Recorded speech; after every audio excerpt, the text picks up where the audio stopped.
All right. It uses more bandwidth because you use the camera also, but only to stream it to Google. All right. From Let there, me Google I have does it. my camera Let me right now, and I have plenty of bandwidth. That doesn't affect anyone else whether they're on or off. Let me change my shirts then. But no one has to use camera. It really doesn't matter for me. Maybe nobody wants to. It's whatever you want. No, I don't care. The Pyramid Illuminati shirt I've got right now is kind of inappropriate. So. Oh, that's brilliant. That's in a scanner darkly. Sasha was going to come on naked, but Antonio told her to get dressed. Oh, nice going, Antonio. I know. I'm such Right, I'll be right back. Puritan. I think we should be live now. Mark, have you seen a scanner darkly?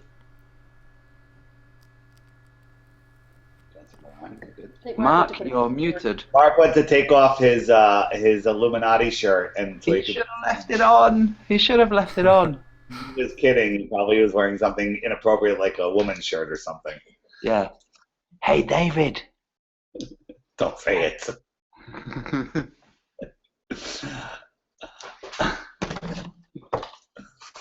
Is that one of the?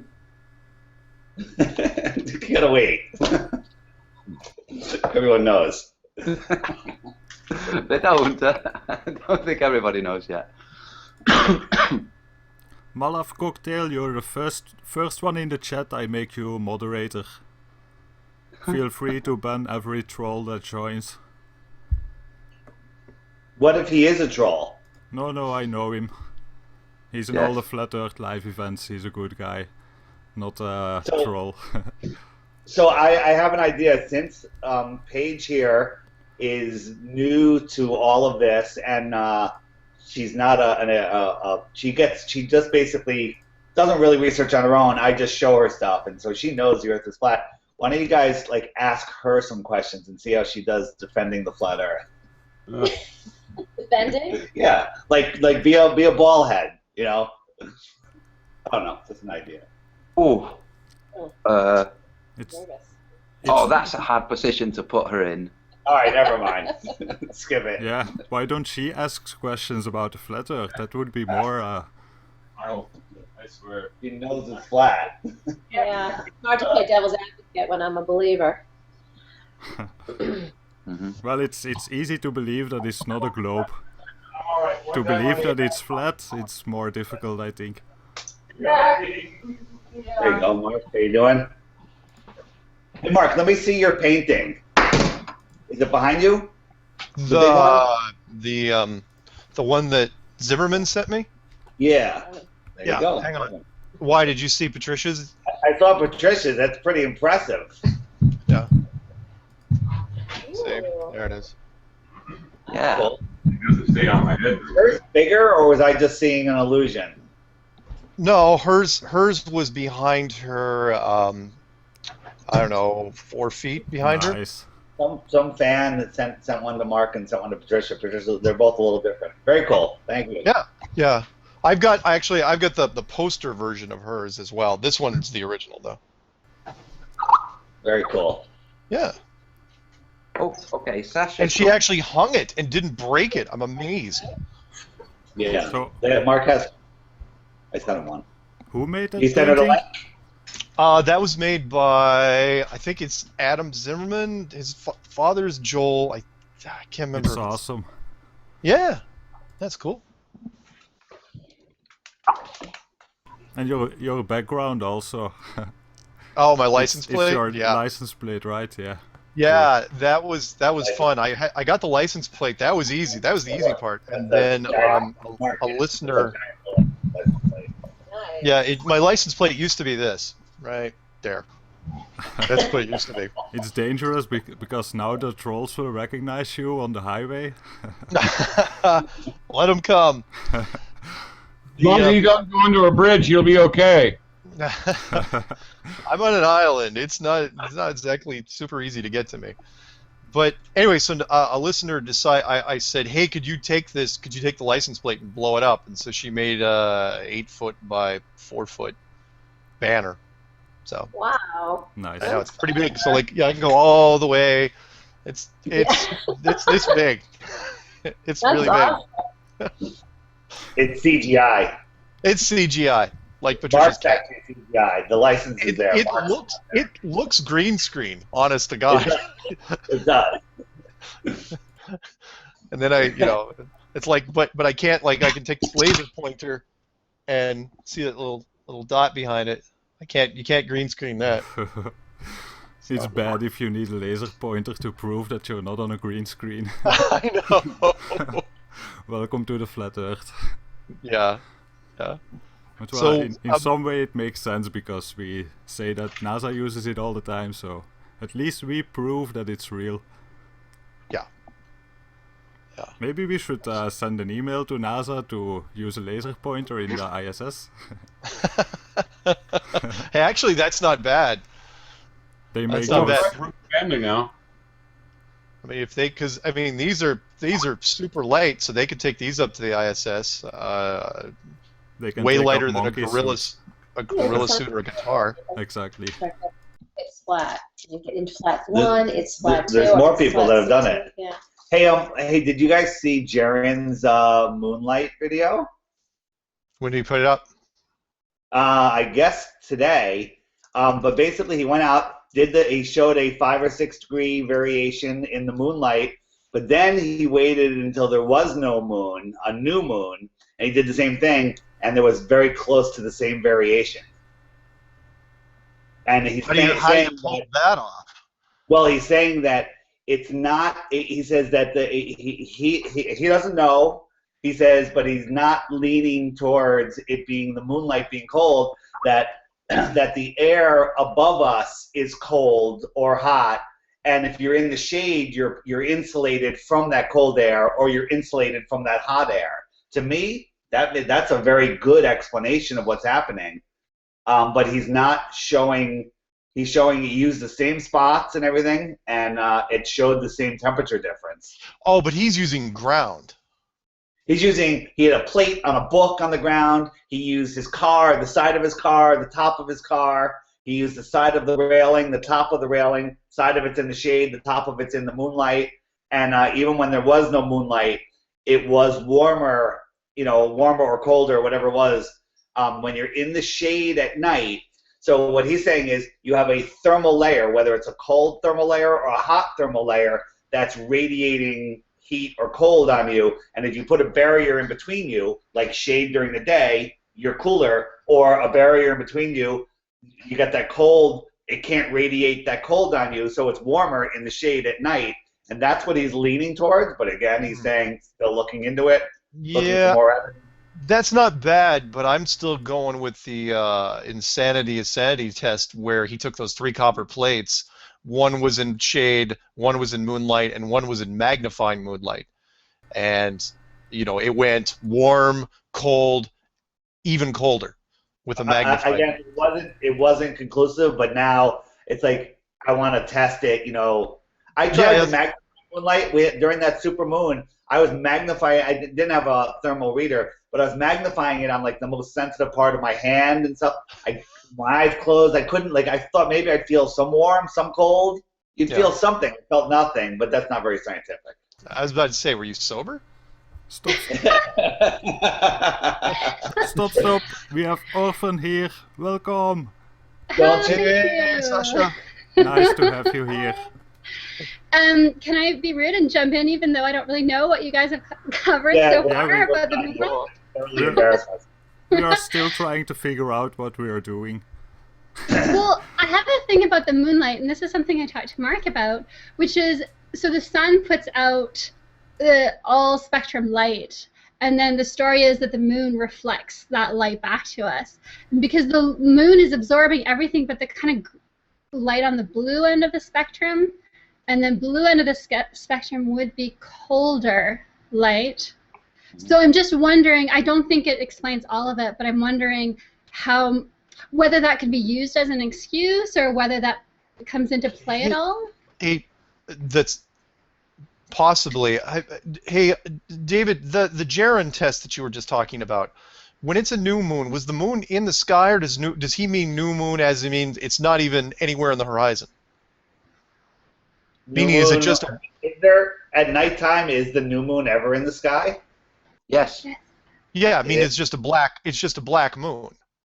Yeah, Right. but how could it be in the sky? Wouldn't it be getting sunlight if it's in the night sky? You can see a different type of blackness in the sky. Yeah, It's that's really interesting. strange. That's Yeah. interesting. Maybe it's not even the light. Maybe it's there's a maybe lot it's of the object itself. Yeah, don't know. Huh. All right. So we are we going with this? Are we Going live? going live? I think we are live. No, we're No, we're not. Yeah, It says off we're not. there. We are live. Yeah. Out there. No, we're not. No? But not And are we- not on the Google Hangouts. I do it different. We are live on my channel. We have 34 viewers. Yeah. So we've been live. We've been live for 11 minutes already. That's great. It says off air.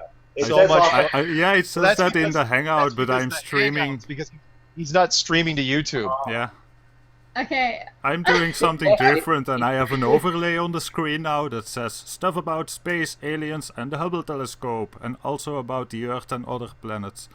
Yeah. That's Ask a long us time. questions. Yeah, but that's just Okay. on the screen overlay. Are you gonna put this? Are you gonna put this on YouTube later? No, I think Mark, it's recording it. Mark, it's live on YouTube now. If you don't, yeah, it's live now. Yeah. okay. Yeah, go Okay, look on I my get it. channel. You will see it. It's just the way that he's doing it. We're never gonna see the live button. Yep, indeed. Yeah, all right. And we have a chat going too. I'm screen sharing the Hangout and the audio from it. Thank God I didn't start swearing. I was gonna say, thanks for the uncensored warning. Yeah. It's But I told you that I was putting it live, but yeah, you don't see it. All right, here are my top 10 fart jokes. Here we go. Thank God I got dressed properly for this. Anyway, so if people have questions about space, feel free to ask them. I will be happy to answer your questions. I have a question about space. Go ahead. How did they land that rocket right side up in 30 knots and waves on a flat barge? SpaceX? Yeah, come on. That's rocket Magnet- science, man. I can't explain rocket science in a hangout from 1 hour, 2 hours. If you have a week, I can explain you some parts of it. But So, it's very I- complicated. I was watching that drone ship. I don't think you could stand up on that thing without holding on to stuff. Yeah, it is ridiculous. Oh, by the way, David, were you the one that was circulating that picture supposedly of the rocket punching through the clouds that was taken from the ISS? No. Well, I sent Patricia a clip. A friend put it on her Facebook page saying, "Oh, that's the coolest thing ever," and everyone's like, "Wow, that's really cool." All these people that have no idea. And I said to Patricia, I said, "Should I comment?" I was like, I didn't want to. You can't just throw flat Earth down. Everyone's. When people aren't prepared for it, I couldn't help myself, so I finally just wrote. I said it's an amazing shot. Unfortunately, it's fake. Right? Not saying anything flat Earth. And then she's like, "Oh, thanks for telling me. I thought something was wrong with the proportions." But I planted a seed at least. Well, the one photo was, and I'm not going to try to drag it into this. The way that one photo was altered, it had a couple filters on it where it was the focus was off in the back, and the clouds looked kind of super grainy, kind of like a textured carpet. But it was amazing how primitive the image looked. It was it's first time I looked at it, I was going, what is that supposed to be? What? A rocket going through the clouds from what altitude? Yeah, not buying it. So when it takes off, I was watching. It takes off. There's a cloud develops, and it looks like the cloud of smoke, of fumes from the exhaust. It looks like it just stays static as the rocket carries on going higher into the sky. Oh, well, that one, the Russian one that they put out today, yeah. And was that you, Gio, who talked about that there was no thrust? There was no smoke in the trail, or was that somebody else? Somebody else. That's okay. Normally you see a heavy cloud, a heavy smoke cloud follow the rocket up, and in the Russian one, there was nothing. Well, yeah, not that one. That one, that's the photo I'm talking about. That's the one that everyone was saying it's the coolest thing ever. Yeah. I mean, if that is a real something shooting into the sky, which I seriously doubt it is, That's taken from like maybe 30,000 feet, 40,000 feet, maybe 50. Yeah. You know, it's not I from can the tell you- Now, you see that done with some old-timey photos, like from the 1800s, early 1900s. That particular effect that they're using, where you take the foreground and the very very back, you take them out of focus, and then you grain up some of the rest of it. But how they kind of make it is it's kind of like a simulated 3D stereoscopic way of doing it. But like, you notice like the shadow of the contrail is super defined, and which it wouldn't be. And Right. it's also Yeah. the pigmentation of the blue is too deep. Yeah. Yeah. And Yeah. and it does the. It looks like it's just the shuttle. There's like the main rocket is gone. Where's or maybe it's still supposedly on. I mean, Yeah. it's all off. Yeah, it looks like you're looking at something like it's microscopic by design. I've never seen. Yeah, it always creeps me out when somebody does that with those photos. Usually, though, they're old photos, which you see it. Yeah. Hey, David, have you switched your camera off? Oh no, you're showing this. I was sharing, and now I gotta figure out how to end that. I have never seen that picture before. Yeah. He was sharing. I just wanted Sasha. Yes. So this is David's girlfriend, Paige. It's We just go with Sasha that. and We I. met like 10 minutes ago. Oh right, okay. Hello. Okay. It's this George. access. Hello again. Hello again, Paige. How are you? Where are you at on the globe, Earth versus flat Earth? Oh, Yeah, that's right. Put it right to her. That's nice. Right next to my BF here. She knows. She knows. Yes, Good, good. I'm a noble follower. Nice. Excellent. Jeffrey Grupp posted a picture of his kids building a Lego city on this giant Lego table, this big, flat plane, and he just put it up on his regular Facebook page. And I try to, not to throw in, stuff on regular pages, but I couldn't help it. I was like, my kids are trying to do the same thing on a giant ball. It's just not working out so well. That's good. Nice. That's excellent. Yeah, I have a huge problem with SpaceX footage from the rocket that lands. Oh, on Yeah, that You barge? know, because one of my hobbies is doing RC planes and helicopters and everything that flies remote control. And I made all kinds of stuff, all different kinds of planes from scratch, all different kinds of shapes. And it doesn't make sense if you know anything about aerodynamics. Landing a rocket upside down doesn't make any sense. No.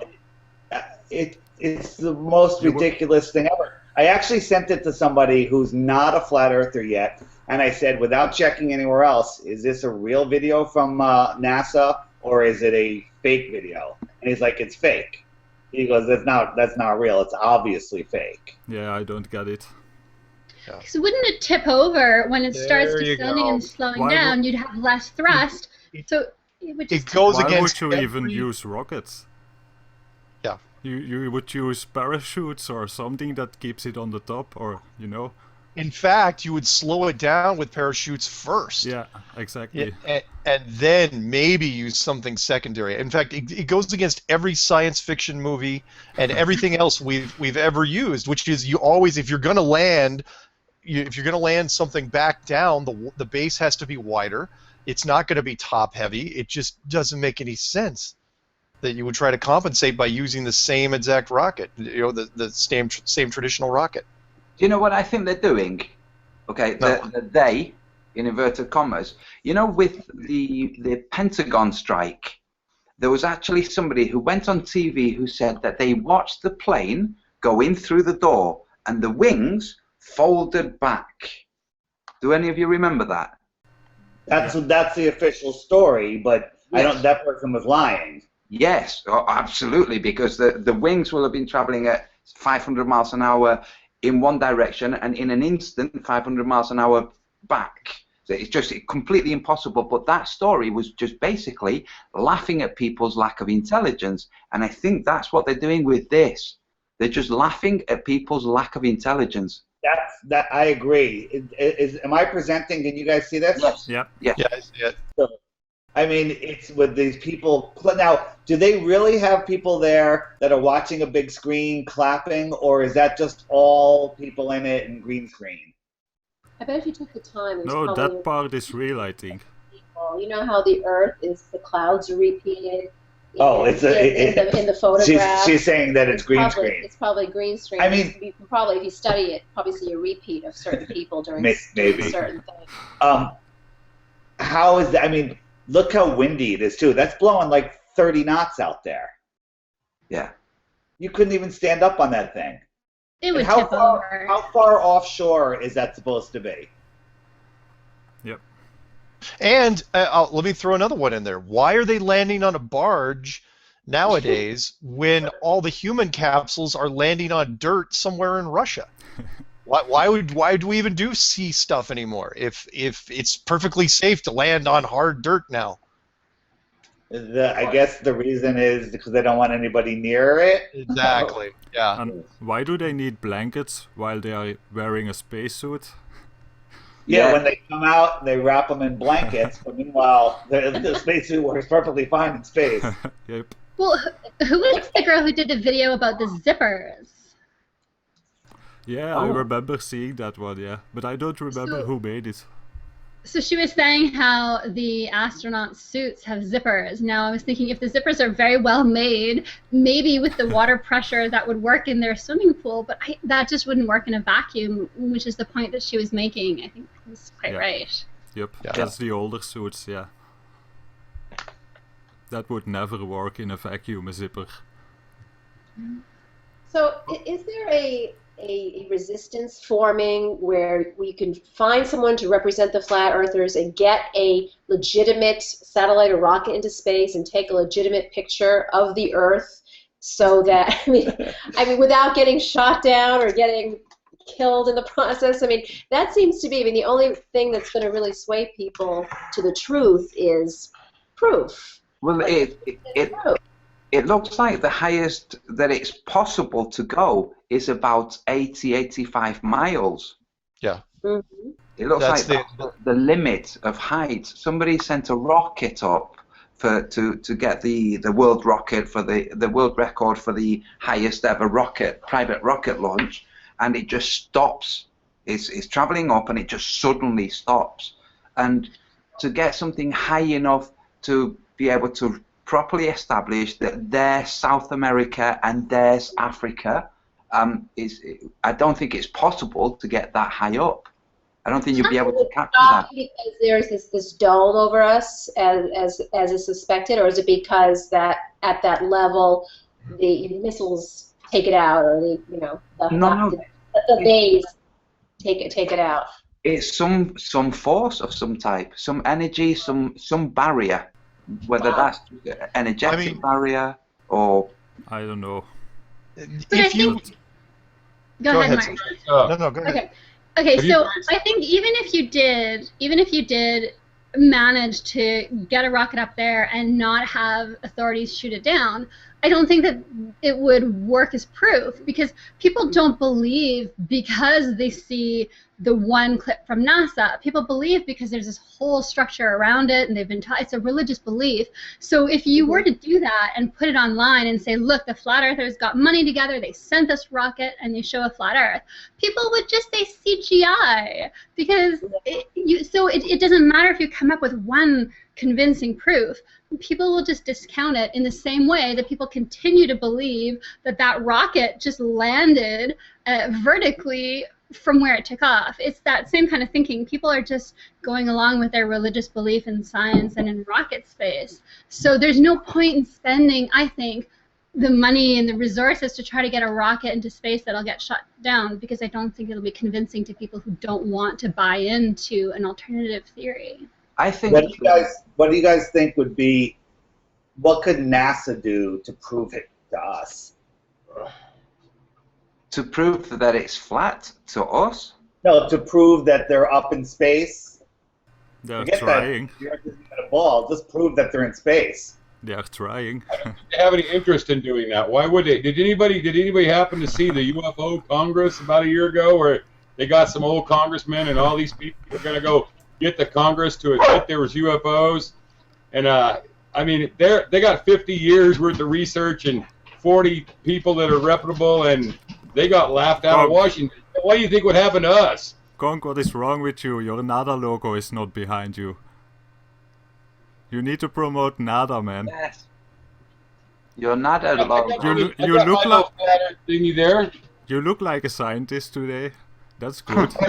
Are you trying to tell me you want to see my buddy? Who's that? I'm Marcus Aurelius tonight.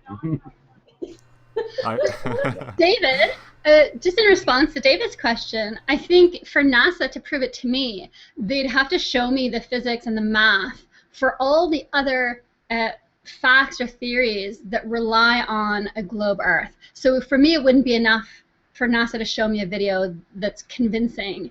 I would need to see, okay, well, how do all these other things that I've discovered don't work on a globe Earth? How does that work in your model? And I think that that's what's missing. Mm. Do you all know my video about the rocket hitting the dome? Yes. It's my most famous video.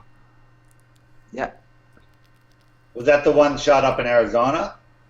It was the GoFast 2014 rocket.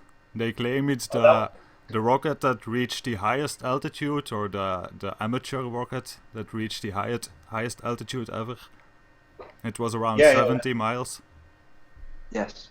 But the strange thing with the rocket is, all of a sudden, it stops. Like it's going up, it's turning, rotating, and then all of a sudden it stops and it makes a noise, and then it starts to descend again. And I don't think it hits the dome. I think it's some a range of increasingly dense electromagnetic waves, but it stops like it has hit quicksand or something like this. It stops. That's how it sounds and suddenly, looks. Like instantaneously. That's how it stops, but it doesn't crumple. It doesn't, it's still transmitting the image. It's bizarre. I had the video up for months and months, and I got thousands of comments. And I only got one reasonable explanation, and that's some sort of yo-yo D-spin system, and some sort of system they use for rockets to make it stop spinning. But then if you look at it closely, I don't know, because it also seems that it stops gaining altitude. It looks like it's still going up. It does. It's not just that it stops spinning, it stops its elevation. And they have been fighting and fighting to make me get a video, or make me take the video offline.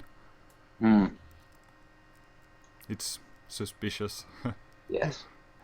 But going back to your question, David, maybe if they took a fleet of high altitude planes with a group of flat earthers on these planes, with all our cameras, to get as close as they can to the ISS, where we could see the ISS with our naked eye and take pictures, then maybe then we would accept that there's an ISS up there. You'd still be seeing it through a window. You'd still be seeing it through a special space window that slightly distorts the image. So you still wouldn't know if you're seeing the real ISS in real space, or if you're seeing an image projected on your window. Yes. And I think that their technology is so great. So that's why I was saying, like, I don't think an image, even if you think you're seeing it with your own eyes, I think I would need to see, because there's so many calculations that we've started discovering the flat Earth that just don't work on a globe Earth, right? There are all these discrepancies in the underlying understanding of related things, related science. So it's not enough to show you a picture. You have to say, well, what about the sun, the distance to the sun, these different effects of the sun, right? I don't know. Yes. Show. I know what I would want, because I haven't seen it. I mean, I'm asking for something that's never going to be there, which was, if you guys remember, the JAXA moon probe that was sent several years ago, where they supposedly sent HD cameras around the moon, and you can look up. And I used some of that footage in some of my Strange World stuff and some of the other things. Anyway, it showed an Earthrise, but I'd want to see actual time lapse going from the Earth to the moon and back, or heck, just from the moon to the Earth and back. We've never even seen that. I can't remember who it was. I don't know if it was Max Malone, who said, on top of all the other things we don't have a single spacecraft from any agency that's shown leaving orbit or returning to orbit. Yeah. You know, it cuts out. In fact, even the I don't remember who I sent it to. The or somebody sent me a video from, oh geez, it was late 90s, early 2000s, where there was a probe that was supposedly on its way to Mars, and it gets up at about 40 miles, and you know, it's looking the rear view in the mirror, you know, down at Earth, and you're thinking, holy smokes, we actually might see something, right? And all of a sudden it stops and it starts falling, and then mission control mentions that, oh yeah, by the way, the camera was on the second stage and it had to fall with the second stage, and the probe's going to continue from this point forward. I was going, really, and so this is a trick they've been using for a long time. I think the best avenues for. Sorry, go on. I was going to say that I think the best avenue for helping people to wrap their heads around the flat Earth and the lack of globe is by exposing the peripherals. So the hoaxes, the vaccines, the fluoride, all of the other areas of life in which authority have told us something that is the opposite to the truth. When more people get to understand, like Gaddafi, for instance, the range of things that we've been told that are false, eventually all the 9/11 truthers and vaccination truthers, all these guys will eventually become flat earthers. They would just it just takes some longer than others. Don't try to link those 9/11 crazies to flat Earth. They'll discredit us. Nice. But yes, I think that's the best way. Oh, Nathan Oakley, sorry. A simple thing for me would be get a live video chat like they do with news shows all the time with the guys on the space station. You know, all right, and let me say, all right, now float up to the ceiling. You know, all right, now grab that camera and point it out the window. You notice that when they ever go up, they never go and point out the window. They always go up and show another astronaut filming out the window. They don't show what's out the window.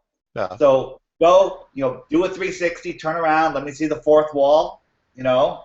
Yep. Little plug for you, Nathan. I mean, not Nathan, Antonio. Mark. Yes. And that's it. I mean, show me the Earth. Tell me where you are. You know, show me float around for 5 minutes. That's it, without any edits. And if they can't do that, and that wouldn't even cost anything to do. Yeah, and it's funny because the European Space Agency now is releasing 360 degrees views from the International Space Station. Easily done. But then it's just, that's it. It's just a still. It's not a video. Yeah. Oh, yeah, stills don't count. What about getting a billboard, renting a billboard, and just saying the Earth is flat, like on a main highway? It would probably cost you maybe $5,000 for maybe a month. I don't know, to Antonio, advertise of it. Get it done, Antonio. Yes. Just propagate it. Just get it out there. Get in people's faces. A lot of people just, But they say, eventually someone will do something like that. A lot of people keep waking up every day. Need some more icebreakers. Yes. Somebody did a big graffiti on the seawall. Was it a seawall or something? Or they wrote flat Earth? Yeah, I've got that picture. Hang on. It's how do I share again? On the top left, the green arrow. Okay, open up the picture first, and then the green arrow. Okay, give me a sec. Let me try this. I've never done this before. So we gotta get it pumped up. The T-shirts work, you know. I know, but you gotta get like billboards, maybe size of buildings. Yes. Then we get to the movie level. Then we get to bumper stickers, license plates. See that? We got our marketing managers. There you go. Yes. There you go. You guys can see this, or can't you? Yeah, we can see it. Click the Only little when you arrow talk. on the left-hand corner of your icon, Mark. I presented it. We can see it. Get it on their butt. Tap flat Earth tattoo That's on their cool. butt. So that's those letters are 6 feet high, and that's out in Somerset, England. Yes. Now, do you want to hear something crazy? You know how all the synchronicities just kind of really kick in when you get it. Yeah. So this happened this was done. Usually these are done at night time. This was done on the night that Nathan, me, and Sasha were talking, and I just mentioned about how things need to happen, not people graffitiing on a wall, but and then that night somebody put this on a wall. And I don't think it was somebody. I mean, it might have been somebody that was listening to us, but it might not. There's no way of knowing. It's just the collective unconscious.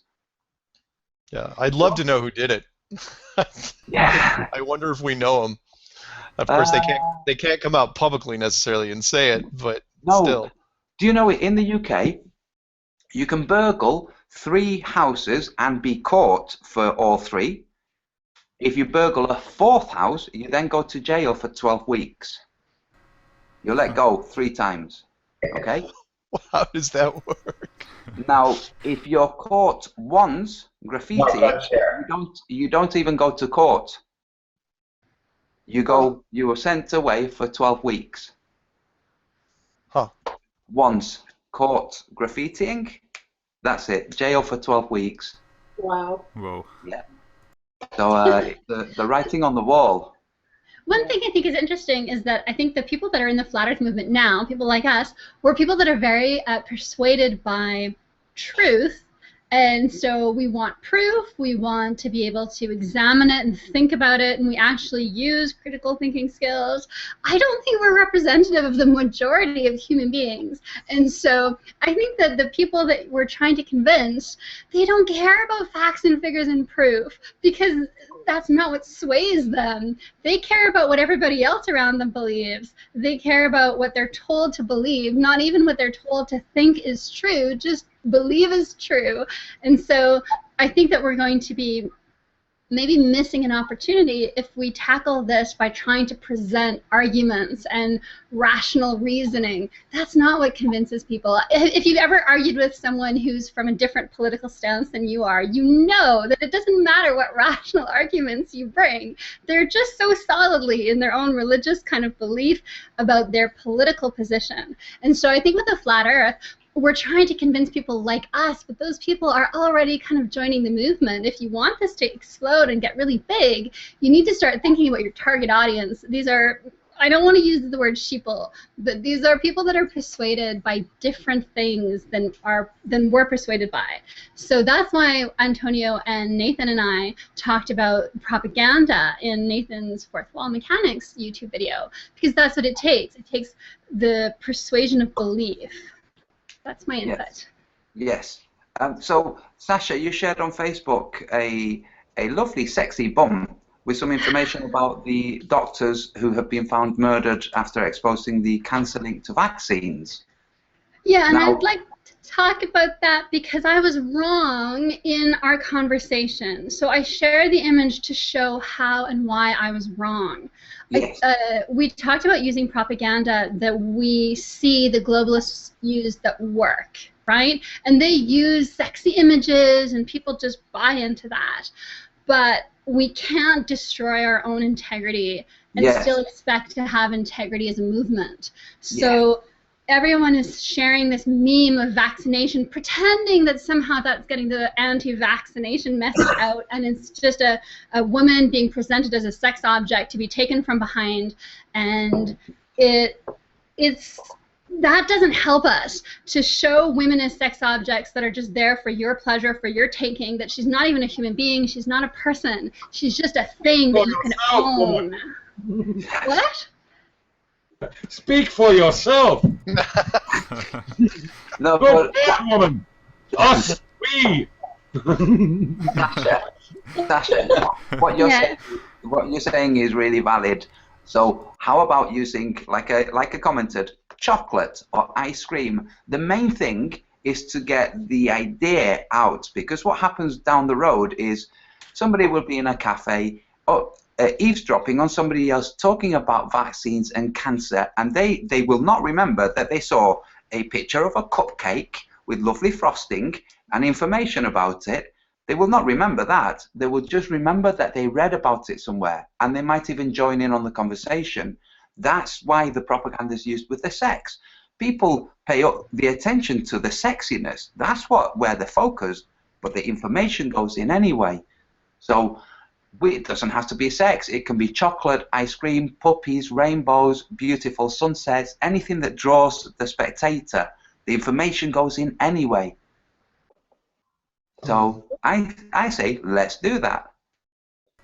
Yeah. Hey, the perpetrator of that Wait. Pauze. Welkom, Nathan. Nathan, We have Nathan OP. Hey, Nathan.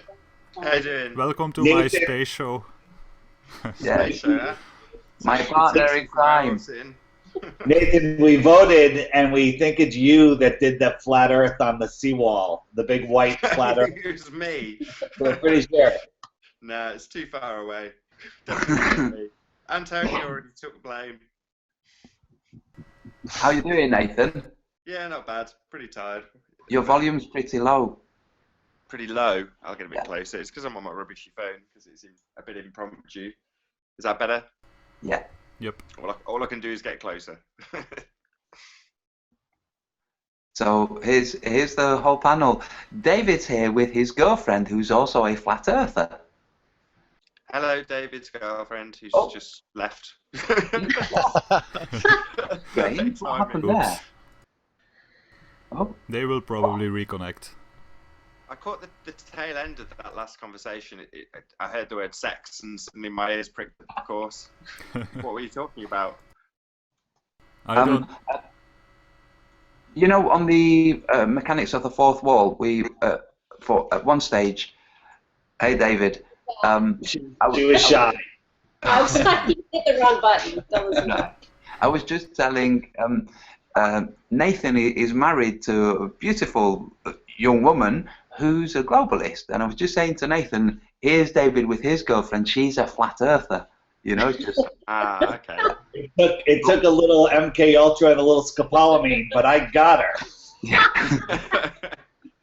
So Nathan, what we were talking about is Sasha shared on Facebook a photograph of a sexy model with some information about vaccines linked to cancer, and which goes back to what Sasha was talking about on the mechanics of the fourth wall, about not corrupting our values in order to use propaganda by the use of propaganda.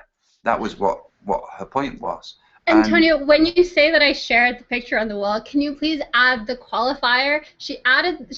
I posted the picture on my wall, but with a comment. Oh yes, showing my disapproval, because you're leaving that off, and it sounds like I'm promoting that. I put this up there. I put a qualifier saying that I don't believe that this is the appropriate approach. Yes, this is what I was saying. I was saying that you were saying we should not corrupt our values in order to use the propaganda that the mainstream uses.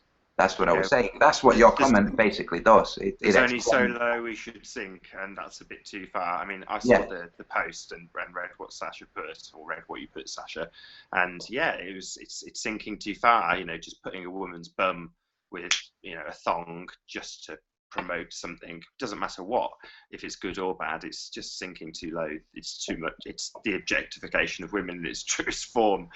Yeah.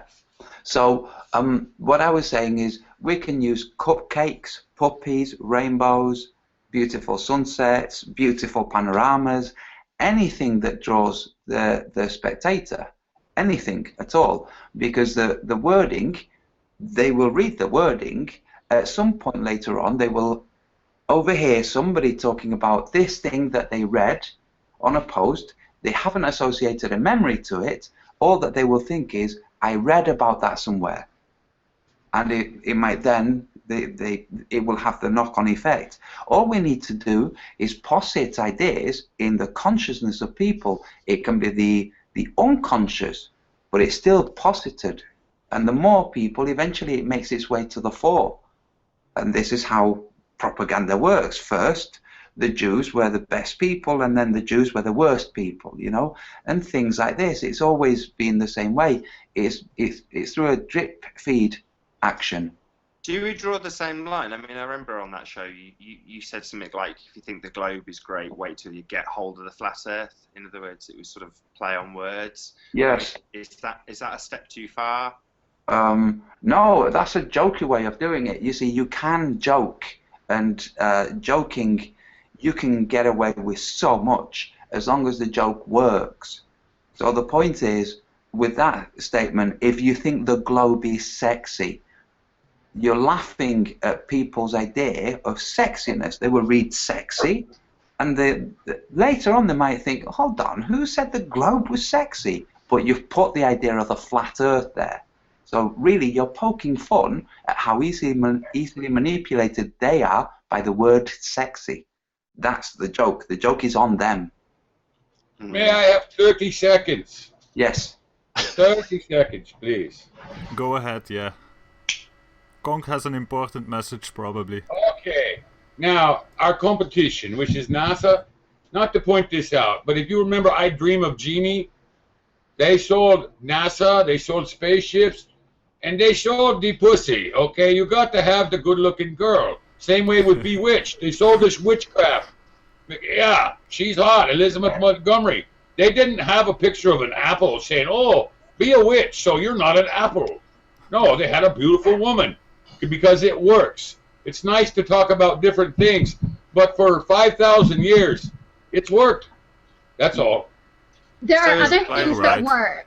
No, sorry, there are other things that work. There are other means of propaganda that are effective. You have a choice of various methods of propagandizing, and to choose the one that uses me and my body to sell an idea that you want to sell has no integrity. And if that's what the flat earth is being represented by, the girls want to get paid. They do it for a paycheck, and that's why they do it. no, that's not why they do it. They do it because they've been sold the idea by society that they don't have value, that their value rests in their sexuality, and they're made to feel that that's the only thing that they have to offer in exchange for money, in exchange for admiration, in exchange for attention. And to maintain and support that system, I'm getting all riled up. I'm sorry, but to propagate that idea, to tell people I'm going to pay you so I can use your body to sell my idea, because you're okay with it. Well, why is she okay with it? She's okay with it because she's been raised in a culture that tells her that that's all she's worth. And I have a problem with that, and I just think that we need to think about the movement as a cultural institution, if that's what we want it to be. Are those the values that we want in the new society? That's not what I want. But you know, with the propaganda, one of the most effective elements of propaganda that has been used by all modern era dictatorships and any fascist, any police state, they use caricature. So somewhere or other there will be in a newspaper a caricature of that which is being targeted.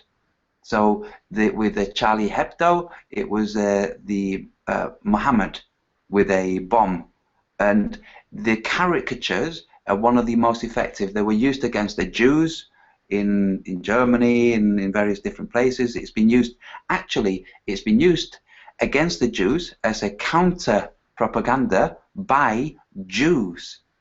Jewish people, the Jewish mentality is very, very capable of accommodating itself, and they have used caricatures that have been drawn by Jewish artists to say, look at how easily you're made to hate the Jews. You know, so caricature can be used very, very cleverly. I'm just not a very good caricaturist because once you start drawing in caricatures, you start seeing the features exaggerated in people, and it takes a long time to get out of that. It's not nice.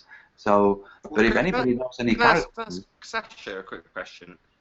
When is it acceptable? I mean, there's obviously a desire for men to see. Let's forget the context. So forget the message that was on that picture that you showed, and I will highlight straight away that you were highlighting that picture in a negative way. But yeah, nonetheless, that picture is we talked about pornography on Fourth Wall. Is that acceptable? In other words, because it's in the right place, is it okay to objectify women there, where men are also being objectified? Is there in other words, because it was used purely to promote a different idea other than that woman's beauty, is that why it's unacceptable? Therefore, when you put it into a different context, it becomes acceptable, or is it just never acceptable? It's such a complicated thing because the intent of the viewer, the intent of the poster, the norms of the society in which that's viewed, these things all kind of come into play. A woman who has a beautiful body, if you're seeing a picture that she's given you of her beautiful body and you're appreciating it and you're finding it extremely erotic and it's getting you off, that's very different from seeing an image of a woman that you don't know, that you don't think about, that you don't care about. You just see something that's sexually nice and you just want to have it. And it's not about a person, it's not about the value of the person as a human being. It's really something that you want to take, and it's an object, and it gives you pleasure, it gives you a sense of power, it gives you that thing that you can't actually have in real life. And I think it's a very complicated issue, and I think I don't want to take on the whole subject of is pornography good or bad, or is sharing a pornographic picture with your lover good or bad, because I think that that's too complex to really kind of bring down into a 30-second soundbite that I can share with you here.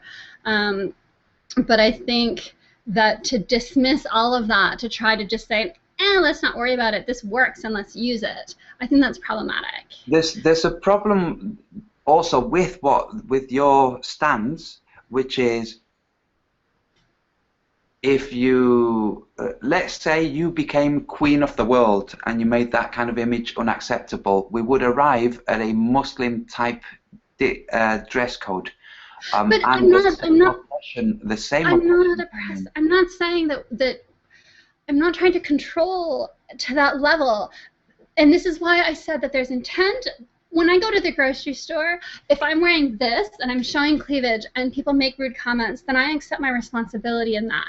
But when I go to the grocery store and I'm wearing a gray baggy sweatshirt and I'm trying to hide kind of my body because I just want to do what I need to do and then go home again, I still get creepy, gross guys that comment on what they would like to do with or to my breasts, even though I'm doing everything I can to play them down, to minimize them.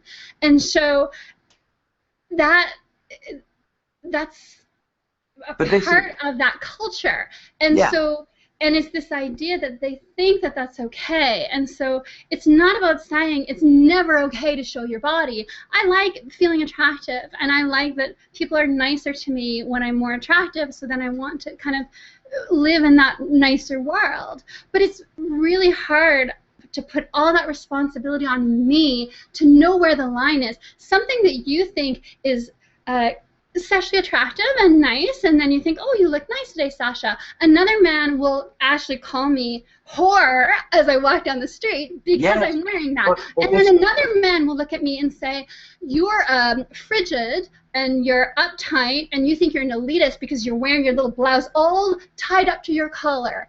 And so if I cover up, I'm judged to be an elitist, uptight, B-I-T-C-H, and if I show my cleavage, then I'm a trashy whore. So it's really hard for women to find that middle line. Yes, but Sasha, you don't have to. I do, because I want to be able to interact with society in a way that I feel valued and attractive, because we all want that. But I'm going off on a rant. I apologize. I'm in a weird mood today because of that whole Facebook thing this morning, so I would like to apologize to everyone on the panel and to the audience that I'm going off on a weird, crazy rant. Don't worry about it. You're making some really good points. I mean, I think you've got an exceptionally good point. I mean, what you're trying, I'm reading between the lines and trying to boil it down, but what you're effectively saying is when we use, hold on, still going crazy, when we use memes of naked women, that molds the social acceptability and therefore will have a direct and adverse effect on you, on your day-to-day life. So if you're right there, buddy? Go ahead. You got it sorted. Right, so if you've got a opportunity to mould the way our social structure is done, at least in the flat Earth, we can say, well, we feel it's unacceptable to have a picture of a flat Earth displayed on a woman's cleavage because that will mould our current social standing to promote those ideas even further. When we're at a time, we're at a crossroads, we're at a time of discovery, and a time that we have to, make our own rules to a certain degree. So we can say this isn't a good thing to have in our movement. We shouldn't be promoting flat Earth or globalize using naked girlies. Yes. So, but Sasha, when you were giving your description, then you said if you go out dressed a bit sexy, you assume responsibility. You don't have to. You don't have to assume responsibility for other people's actions. If somebody is rude to you, they're a crass person. It's not you that's making them rude. They were rude before you arrived. You don't have to accept responsibility or assume responsibility. You can control yourself. You can't control them. You can control yourself, including controlling the thought that you should accept responsibility and telling that thought to be quiet. You have the right to go about however you want. And if somebody is abusive, then you get your phone out and you phone the police. That's it. How people's behavior is modified. Once their parents have not set down the boundaries, society has to set down the boundaries, the wider society. And unfortunately, the actual authorities that we so detest are that final barrier, that they are the final border. So when somebody abuses someone with a comment that's abusive, that's a crime, especially in Canada. It's a crime. You can literally phone the police and say, you're not going anyway, sorry, to the guy that's done it, and call the manager and involve people. This will have a knock-on effect on that guy. You can think, no, it might not, it might not. It doesn't matter. He will be spending a few hours in a police station answering questions. Trust me, that will have an effect that's much better than you telling yourself that you shouldn't have worn this today.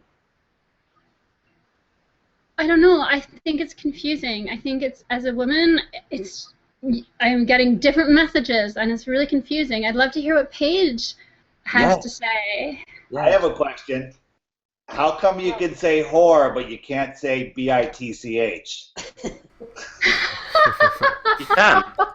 Who said you can't? Because I spelled it out. But then 2 seconds later said whore. And I'm just wondering, that's kind of sexist, I think. And, In the spirit of the flat Earth being flat-chested, I can't really empathize with what you have experienced. Actually, but I understand where you're coming from.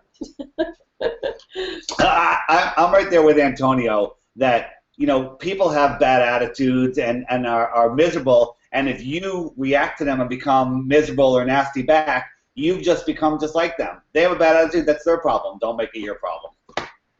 Yeah. That's it. And it's difficult, and I understand that it's difficult for you because of your conditioning, which you don't have an option of choosing. I will not be affected by this, I will be affected by that, not this, not this. I'll think about, that's not how conditioning works. So your environment dictates how you're going to be conditioned and how you respond to that conditioning. Yeah, so absolutely, of course, you're mixed up because. And that's why I think for flat Earth propaganda, let's be sensitive about what we're using, because we know that it does confuse people, because we know it has an effect, because like you're saying, there's a conditioning effect. So if I am all for using propaganda for the flat Earth, if you can put flat Earth posters on bus stops, any kind of public space, if you can just stick your little flat Earth sticker with one of the flat Earth maps, I support that. Why don't Did you we see make... what Mr. Flat... Sorry, I was going to say, did you see what Mr. Flat Taxi Rainbow Chemtrails does? So he's made some flat Earth sticky tape. It's just a roll of tape that's clear with the words flat Earth over and over again. And he just goes around sticking it places. So he did like a little short video of him, one where he stuck it on a London phone box. So it suddenly becomes the flat Earth phone box. Just things like that. I thought that was I actually cool. Went to order some, but he only sells it in Europe. So that I think it's fantastic because you can stick it anywhere. Well, I'm sure if you got in touch with him, he'd send you a roll. I think he sells it on eBay. So if you look up flat Earth sticky tape, I think it's a great idea. I love it. Yeah. Nathan and I have been making T-shirts, and people have been getting them. And so And, Antonio knew. and it starts a great conversation. Yes. I take full credit. It was all my idea. I did the design work. I did this marketing. I did the resourcing. It's all me. I mean, what can I say? Do you guys sell them? Good. Is feel free to plug it.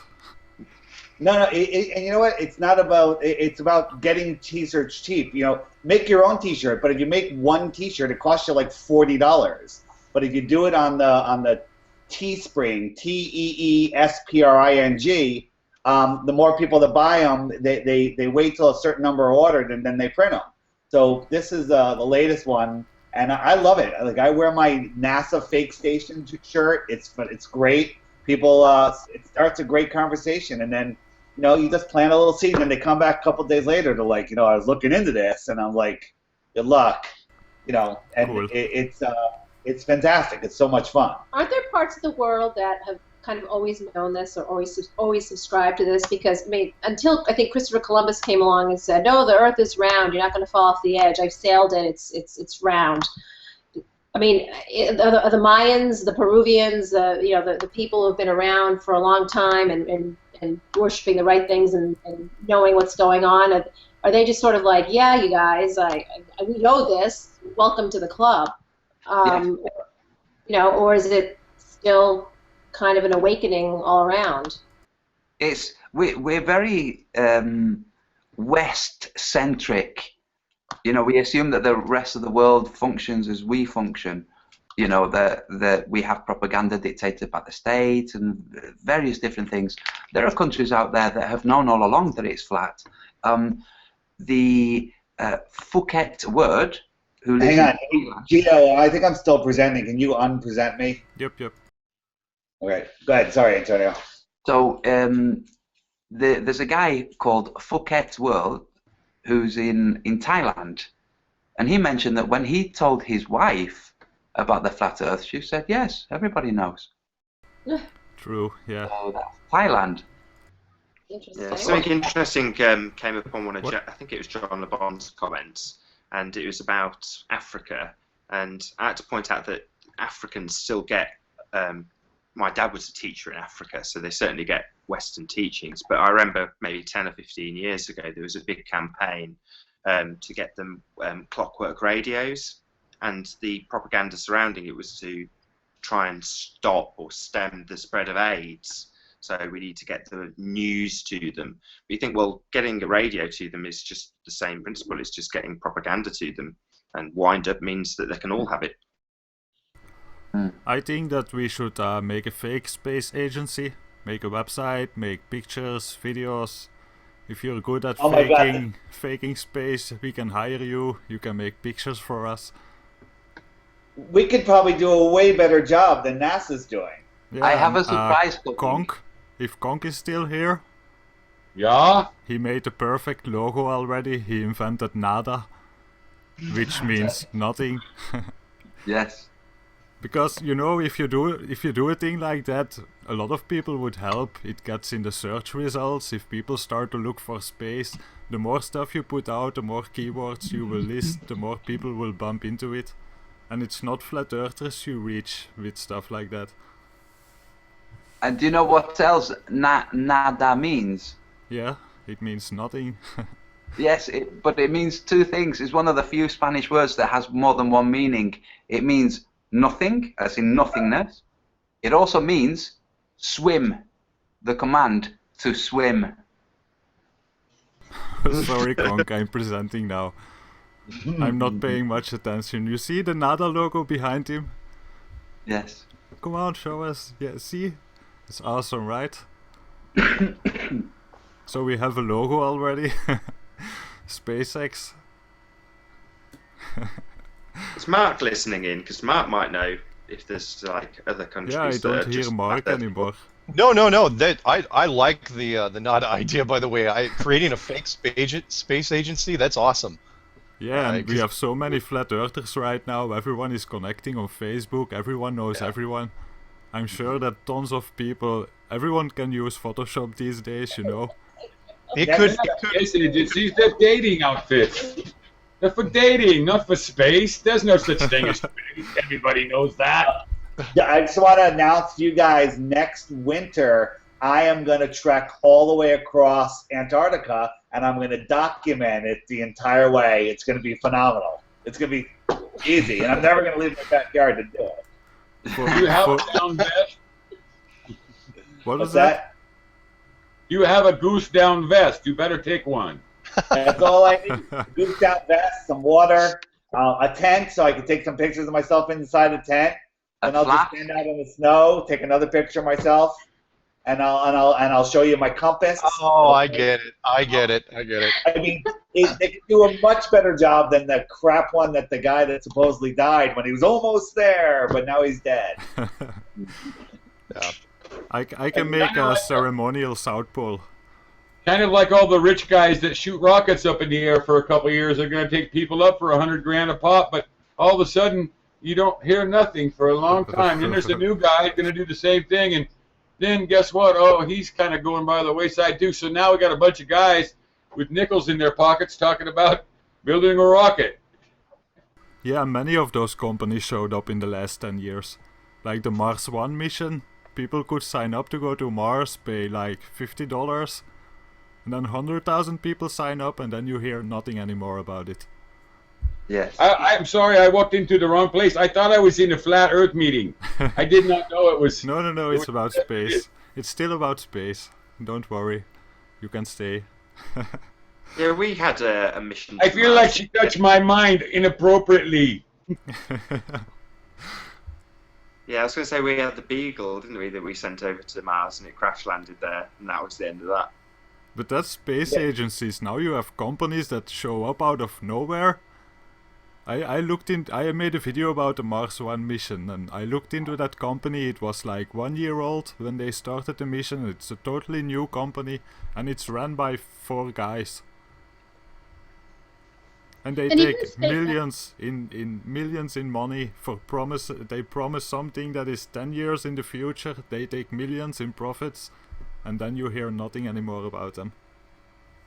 With SpaceX, I was kind of thinking, Elon is obviously, he has all this money, so I suspect that one of his aims is just to buy influence with the different governments or with the US government, because now he has maybe the evidence of the flat Earth, so he can probably use that for leverage, right? Could be so, yeah. Did anyone see? I think it was Tim Peake or whatever. He was being interviewed on some show with some kids, and one of the kids had sent up an experiment. It was basically just like a circular track, and he's supposed to spin a ball on it. And the kid had it in the classroom. You put the ball on it, of course, the ball settles to the bottom. And they go, yeah, Tim's got this experiment. He can't do it live, but he filmed it earlier. I mean, did you guys see that? You know which one I'm talking about? Yeah, he did it in front of the chroma key. Yeah, he cuts to the chroma key, doesn't he? Yeah. I mean, why couldn't he do it live? I mean, he just has to go like that. Interesting. It's so pathetic that people will accept this. And you know what? I was talking to Paige earlier, and I think just the problem is that human beings as a race are trusting. We naturally want to trust people. And the thing is, if you wear a white lab coat, you're authority. If you work for NASA, you're an authority. As Mark Dice goes out there, if you have a clipboard and a pencil, people will give you their social security number. That's all you need. Yeah. And a Hey, lot David. more. Yeah. Are you holding one of those ionizers that I wanted to get? Oh yeah, this one right here. Yeah, can I have a look? Yeah, they're really awesome. Here, check it out.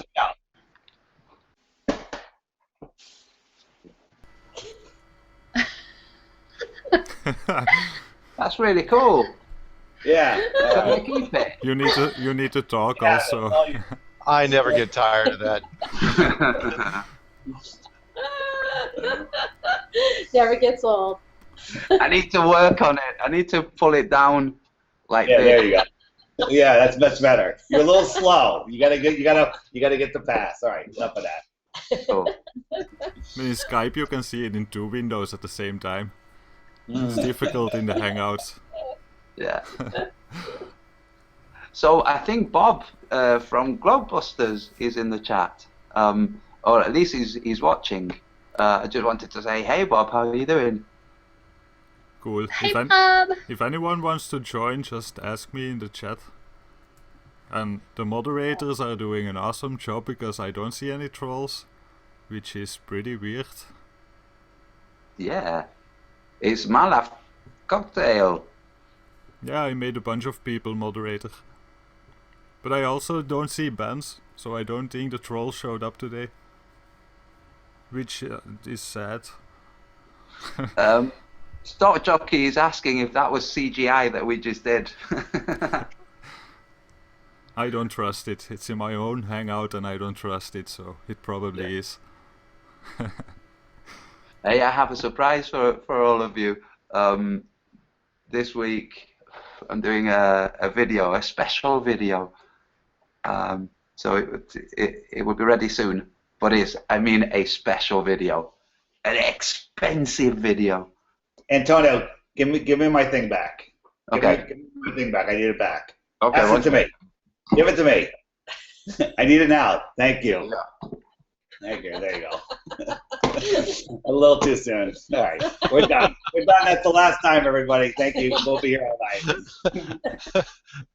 Tip your waitresses. Uh, That's it. That's all you're going to tell us about the video. That it's going to be special and expensive. yes. Yeah, continue. But I think I know, you told me already. Yes. Was that in private? Well, beans, Antonio.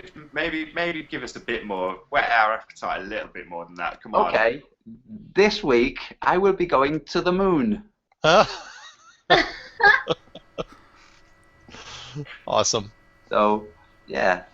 And no, really, it's what it is I have a group of friends who have a video production company, and they have a job which involves green screen, and they're globalists, but they're some of my closest friends. So they said to me, look, seeing as though we're going to be setting up the green screen for these clients, why don't we come and do a video of whatever you want? So.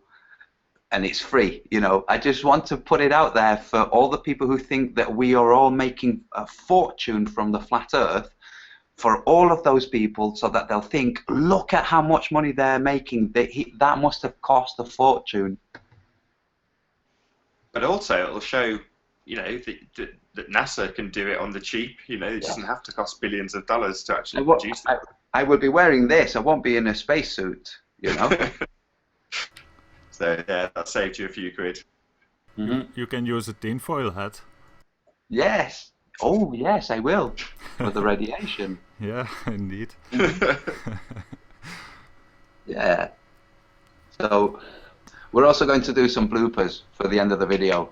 We've already planned them, you know, so they're not going to be bloopers. But yeah, including me doing you know, when Tim Peake turns over in the air, we're going to film that, but it's going to be me on the floor on a green sheet, turning over, all awkward.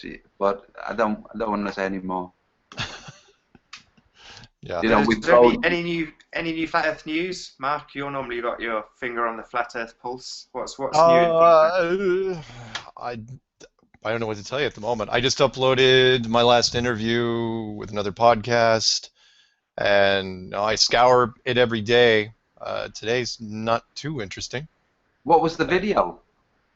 No, it was just me doing another. Somebody else had interviewed me, so it wasn't anything super great. I've just been kind of looking and seeing who's been sticking out lately. What I've really been doing, other than of course, you know, try to do subject matter experts, is see who's out there with big hit counts, kind of like what you guys were saying. You know, people that aren't into flat Earth, that are addressing flat Earth, and it's amazing who's getting, you know, where these little pockets of hits come from, like that girl Sasha and I were talking about, that young girl, I think she was maybe 12, who does parody videos, and she said, the Earth is flat, and she had like 90,000 subscribers, which isn't terrible, and then she got picked up by a kid, like a Jersey Shore wannabe kid, who he had 500,000 subscribers, and he launched a thing against her video, making fun of it, and then other people were picking up on his stuff, and so it spreads in interesting ways, stuff that you couldn't predict. So that's been the traction over the last, I don't know, 3 or 4 days, which has been fascinating. So he's getting a lot of hits, and it's, again, that's what I've really been kind of looking at, just the little pockets. Kind of like when the Neil deGrasse Tyson BOB thing happened, I've spent a good 2 weeks going through all the music people that were covering the BOB thing, from podcasts that were ranging anywhere from 30,000 subscribers up to like 5 million subscribers, and going into them and just rubber stamping it, but making sure that people knew that we were there. And that was kind of fun. So that's what I've really been kind of focusing on lately. Does it surprise you when people like I think Scarecrow was being woken up by Tila Tequila? Does that amaze you? Because obviously there's no such thing as bad publicity, but she's a specific person that's come out and people were umming and ahhing about whether she should not have a good effect, but she has. She's woken people up, literally. Yeah. I was really hoping, and I planted the seeds a few places, but I was really hoping that not Bruce Jenner's alter ego, but his daughter, Kylie, is that the right name? Kylie Jenner, she was a conspiracy person. I was really hoping, she had like 3 million Twitter followers or something like that. I was kind of hoping that she would jump on it early, because again, and even no publicity, with the exception of trying to turn the Flat Earth movement into either one, a serious religious cult. No, not poking at you, Sasha, because I know that turning it into a different religious cult is a whole different thing. But or connecting it to some sort of terrorist cell. Yeah, that would be bad publicity. But even that, I don't think would be. It'd make us infamous, but it would get the word out there, that's for sure. I mean, I honestly wouldn't. I know you guys would probably disagree, but if they said that I had ties to ISIS, I don't think I'd shy away from it that quickly. I think I'd let it simmer for a while, and then I might come back and say, no, that's ridiculous, probably. Hey, let me give a shout out, please, to that Scarecrow who's there in the chat. Oh, he's actually here as we're talking about it. I thought when he was on Patricia Stay's show and she dropped, she was having the connection problems and she dropped. I thought he handled that really well. I don't know what I would have done, I would have probably just closed my laptop. I don't know, But I thought that was well handled. How much time have you dedicated to ripping about the little 5-second outsert from Obama then, Mark? Because, it hasn't got talked about half as much as I thought, and I thought it was quite a political little... You're right. The mainstream, really, we were the ones, we jumped on that Obama mention, which he did, what was that, a week ago, where he goes, and it was so strange because it was it wasn't just a White House lawn thing. He was addressing a room full of reporters. So when he says, in that weird roundabout way where, it parroted what Neil deGrasse Tyson said, which is, if I talk about what do you say, the globe, or the Earth being round or whatever, and other people say that it's flat, you probably should. He's basically hinting you probably should pound on the flat guys with scientific evidence. But he wouldn't. But it still was very wishy-washy, which was strange. But the mainstream media didn't talk about it. Nobody talked about it in the mainstream. I was looking for it. I was looking for any pickup, and you'd think that somebody just on happenstance would pick it up, and they didn't do it. So it makes you wonder if they're testing the waters, and they're just kind of feeling it out. I don't know what they're doing, but that kind of caught me off guard because we all saw it right away. It wasn't even a few hours, and all of a sudden it was all over our circles. But mainstream never picked it up. I'll do some more searching though. But every day now I have to do secondary searches in the main search engines, not just YouTube. And then now I also do variations. Not only do I look for flat Earth, but I also look up Earth is flat, because that usually follows like this crazy person or group says that the Earth is flat. Gotcha. So that's what I do. Yeah. Is it always that then? This crazy person says that the Earth is flat. Usually, yeah. Usually that's it. Insert I laugh, yeah. name here. Someone you should laugh at publicly. Thinks the Earth is flat, and This most idiot notably, thinks it's flat, and that idiot thinks it's flat. That's all we get from the mainstream. most notably is this girl. Hang on, I can tell you, Earth is flat, and her channel is called. I think it's called Our Third Life. And again, it's amazing. And what's fun for me to watch with this particular group is they're young. I mean, they're all sub 21, and most I think are like sub 18. And granted, their attention span isn't very good, but they like spreading. They're not shy about spreading stuff around to make fun of it. They're all sub 21, and Oops. who's echoing? It was me. I My want- bad. Oh, it's okay. I want to give a shout out also to Jess Sinclair, I believe is a channel. He has a new Flat Earth channel, and he made a video about Patricia and Mark and everyone. A lot of the Flat Earthers, and everyone should watch it. He makes very good videos. And what he said about Mark is that Mark is the only one that has put out so many proofs from, like, people in the army, people that fly a plane, whoever, people that know about all the valves on the ISS. That just that's not entirely true. Patricia's done a couple. She Yeah, was okay, but you probably did most of them. I did most of them. That's true. Controversy 7 got a pilot. I think he was a German pilot. Right. Yeah. And again, I'm not going to say. But you the know, reason that's why- important for a lot of people, you know. Some people want proof like that. It is, and thank you. But the reason why these people have contacted me mostly was because I was easy to get a hold of. I Yeah. put my email at the end of my videos, where it's like, look, you want to track me down? Here it is. And they do. They call me. They're usually not shy. They'll leave messages, and yeah, some of them will be anonymous when they go on air. But the rest of them, I mean, you've seen them. Yeah, all the military forces. That's why, and it's been ratcheting. It's been progressive. So that's what I'm ISIS really. That's a quick question, Mark, about proofs of something. It came up in conversation on one of the comments about Polaris moving, and I'm pretty sure one of your guys that you interviewed, Sean, had set up a little experiment where he had like 2 planks of wood with a hole, and he filmed Polaris for a very long period. Do you Right. remember that? He Was said that he was Sean? trying to.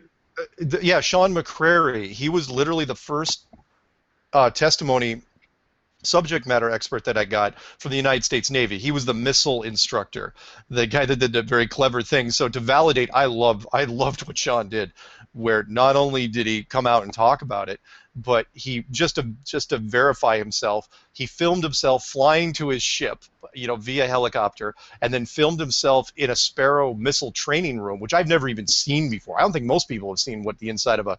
I was thinking, geez, he could get in trouble for that. And just to make sure, he writes on that cocktail napkin, Flat Earth, Mark Sargent, just to make sure that people knew that he was doing it live. And it's like, wow, it's really, really great. But he did an experiment where, yeah, for months, he did a big time lapse where he had fashioned a camera and he was shooting the Polaris, the Polestar. But when he was rendering it, something I think happened because he never did get it to me in any sort of format. He couldn't. So you know what? I'm going to ask him again just to make sure, because that was a long. From the interview though, from what I remember from your interview with him, he actually said, "I've been doing it for months. And it never moved. It doesn't move an inch." It never moved. And really, the more people that have been kind of talking about, we didn't talk about in the beginning, was the parallax scrolling. If people don't know what that means, it's when you're driving in a car and the telephone poles are moving by you very quickly, but the mountains in the distance aren't moving by you as quickly because they're so far away. We should be seeing that with stars.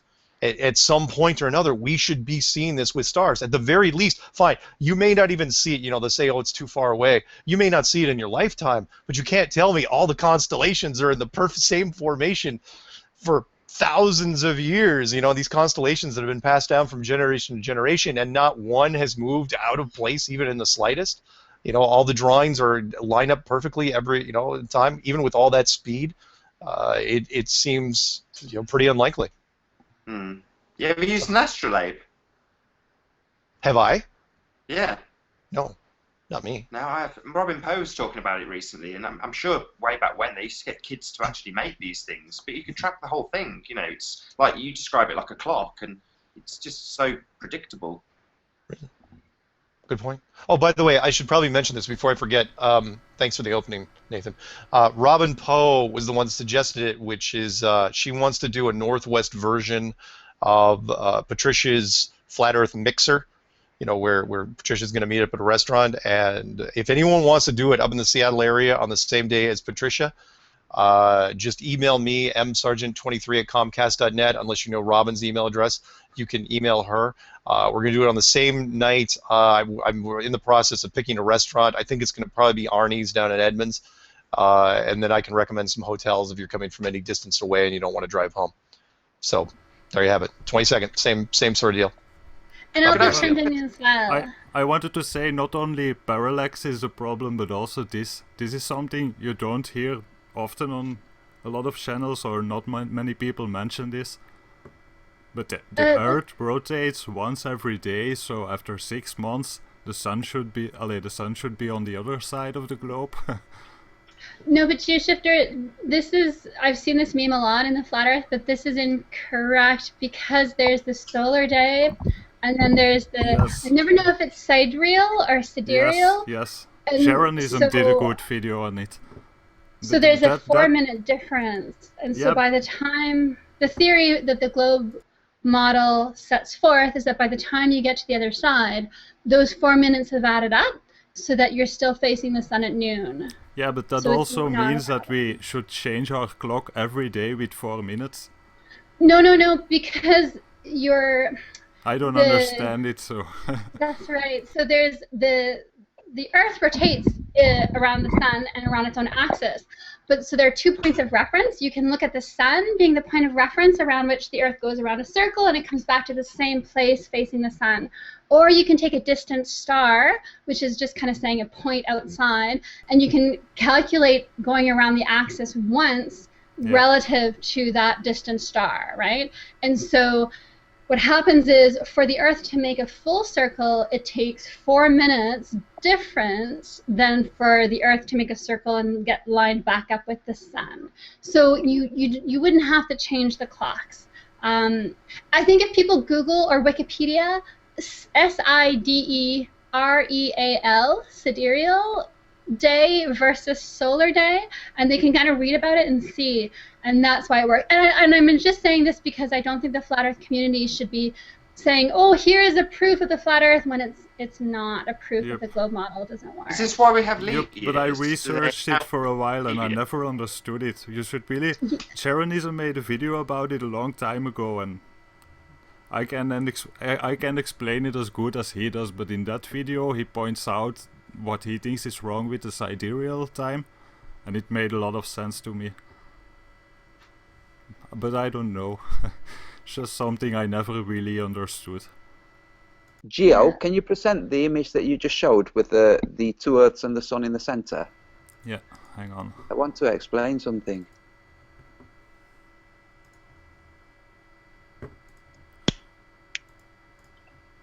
Oops.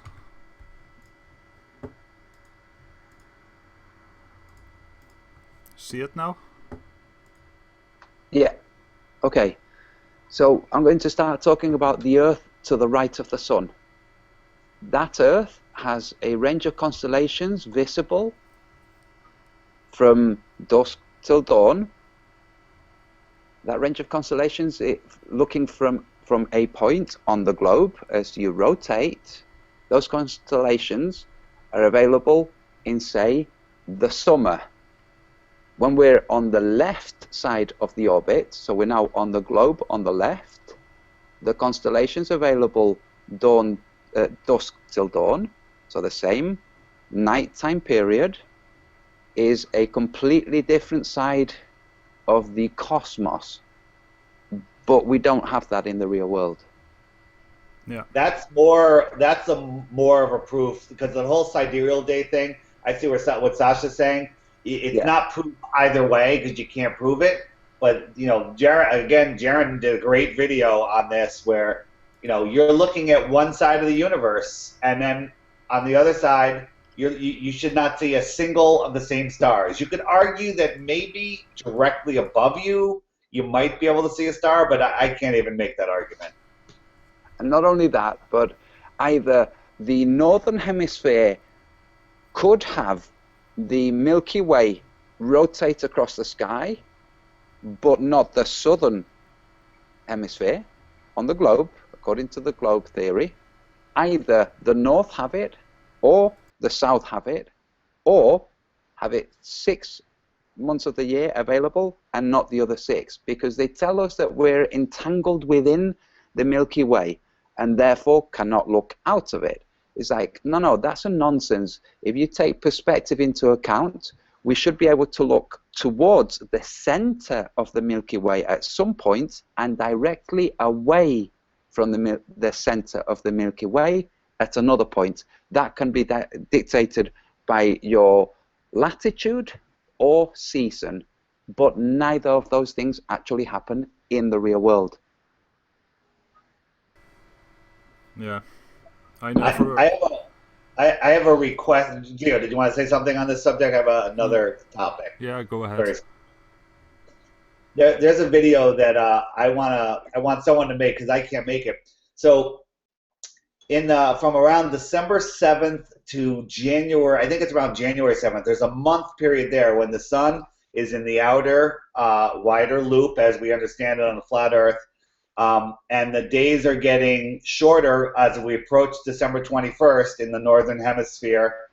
They don't just get shorter by the sun sets a little earlier and rises a little later. It actually shifts forward in time during that month. So instead of setting a minute earlier and rising a minute later, it sets at the same time and rises 2 minutes later, if I'm getting that right, on whether it's lengthening or shortening. So what that proves is that something is changing speed, whether it's the Earth spinning or the sun moving. It's changing speed. As it's getting farther away, that's making the days shorter for us. But it's changing speed. We know it's not the Earth changing speed because we would feel that. We'd feel anything. So if somebody can plot that out, maybe in AutoCAD or make a video showing how that is only possible by the sun changing speed. Because it's not, in the flat Earth model that I believe is, the sun goes around the Tropic of Cancer, at 360 degrees around in 24 hours, and to do the same thing in the Tropic of Capricorn, it's got to be going a lot faster. Well, that speeding up and slowing down isn't perfectly in sync with what we observe. And so there's a month there where it's shifting, where it's just finishing speeding up, and then it starts to slow down as it comes back in. So that to me is undeniable proof that the sun is changing speeds. Yep. Yeah. So that one's interesting, David. I'm going to think about that one make more. that video. Can I ask an open-ended question to everybody? Sure. It just kind of follows on to a conversation we had with Jeff Stewart yesterday, and we were kind of saying, or Antonio did a kind of thought experiment. He said, if it was 200 years from now and we all understood that we lived on the flat plane, what was the steps that took us from now to there, so we could conceptualize it. And Jeff Stewart said it'll take years and years and years to undo the programming. And GeoShifter contradicted him completely and said, no, I think as soon as you've got the truth, people can wake up once they see it. So I kind of wanted to ask that to everybody. I mean, what do you think? Do you think it will take a very long time to wake people up? Or do you think there could be Madonna says the earth is flat and the next thing you know, everybody wakes up? Yeah, what he said is that it takes a very long time to brainwash someone and an even more longer time to unbrainwash someone. Yes, and that's not true. It's the other way around. I think also, yeah. It takes 7 days to unbrainwash someone. This Yeah. Tupac's last album was called Killuminati, the 7-Day Order, or the 7-Day Rule. And it was to do with the deprogramming. Kathy O'Brien, who wrote a book, The Transformation of America, trans being as in induced mental state, hypnosis, trance. She was deprogrammed by the guy who deprogrammed her, who works for the CIA, and they've gone around and spoken about Hillary Clinton's all kinds of stuff. She was one of the MK Ultra women. So he explained the deprogramming and how long it took. It took him 2 weeks, but that's because she was at the breaking down stage of the programming, by which point people who have been programmed to serve as MK Ultra messengers, who will be literally programmed with a keyword, receive the information, be closed with a keyword, make their way to the person they have to pass the information to, have the keyword, receive the information, and then have the keyword again to close that, and then the woman has no idea what's actually happened. It gets to the point in their mid-30s, early to mid-30s, where that programming starts to break down. They start to have snippets of memories of the programming taking place, and usually these people commit suicide, or they try to alert the authorities and they're placed in a psychiatric ward somewhere, or are killed.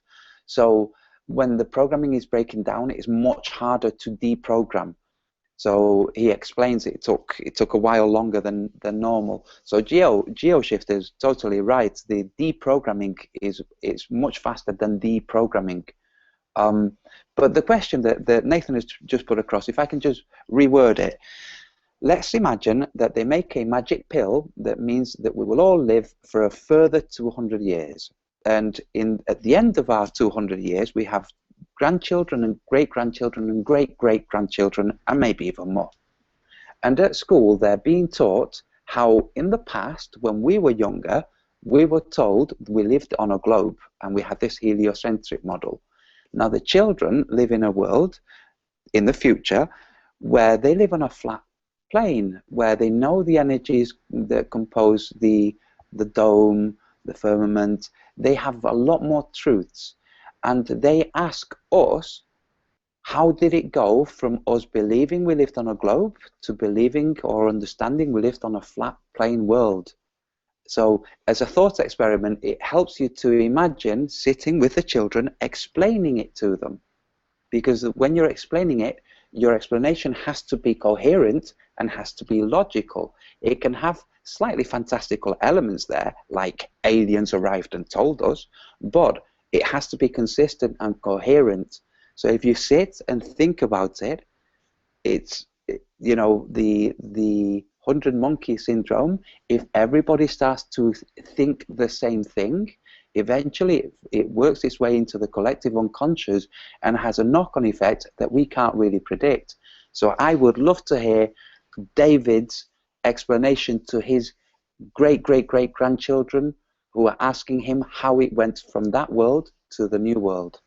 So I'll tell you how it was. It happened when NASA put out the most ridiculous video and people just didn't buy it and everybody woke up. And I think that actually happened yesterday, okay, with the SpaceX. And I think all we have to do is, if everybody mirrors that video and says, this is really what NASA wants you to believe, I think people will wake up. That's it. Okay, GeoShifter. Well, you know, I basically said what I think about the brainwashing. Yes, but tell everybody now, you're now 230 odd years old. You're explaining to your great-great-grandchildren how it changed from the globe world, how the systems changed. So, do you want me to say the same as yesterday? Because it's hard to it's hard. It's just a guess, you know. Yes, of course, it's just a guess, but if it's coherent, then it's valid. Yeah, you never know. But what is sure that is more and more people are waking up to it. Not just the flat earth, but in general, the brainwashing, the TV, the news, all the fakery. at some point people are gonna do things that make it go viral, like a celebrity or someone that puts it out and gets millions of people that convert in like a week or a day.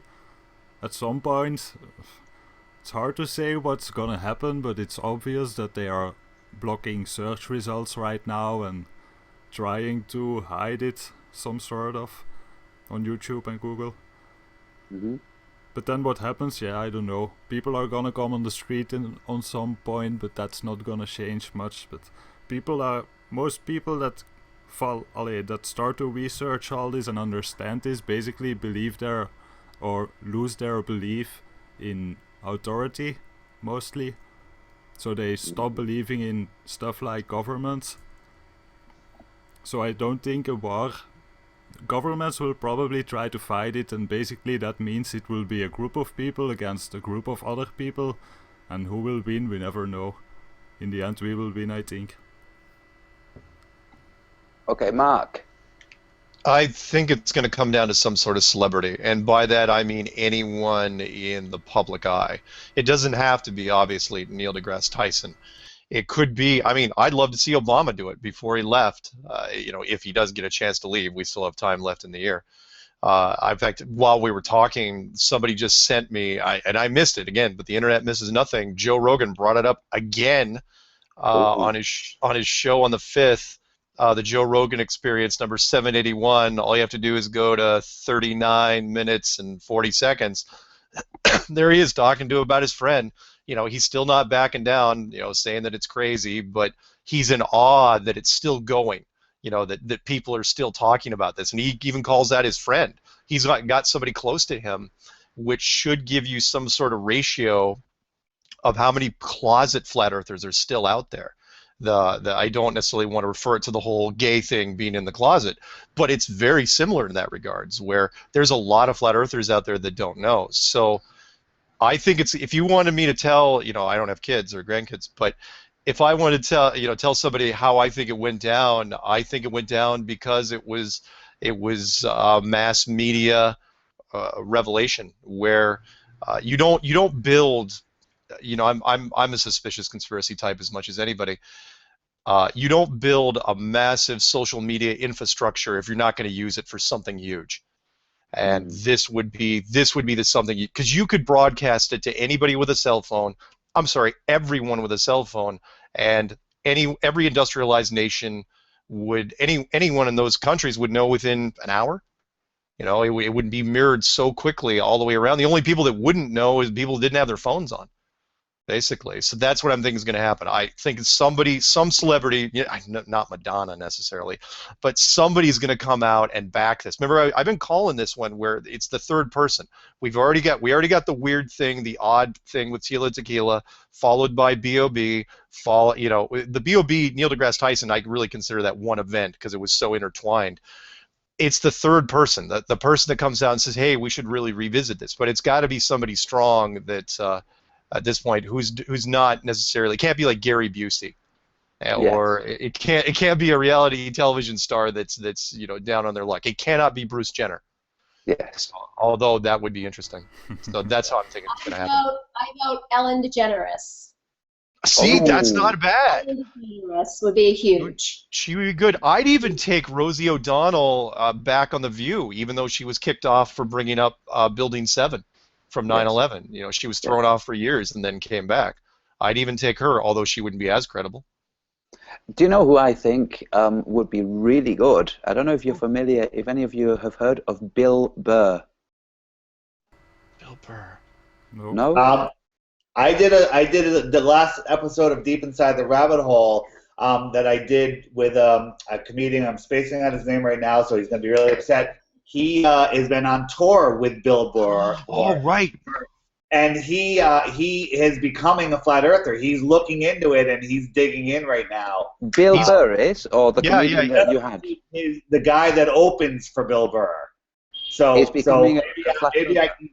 maybe I can get him to give Bill a little shake. You see, Bill Burr, in one of his comedy shows, spoke about 9/11 and the conspiracies and the New World Order and satellites and the chip, and if somebody like Bill Burr gets his head around it with the kind of sharp mind that comedians have, they can do so much good. They can just completely, they can have everybody in the crowd laughing at NASA. Yeah, I think there's a lot, because you could plot a graph when it comes to celebrities and open-mindedness.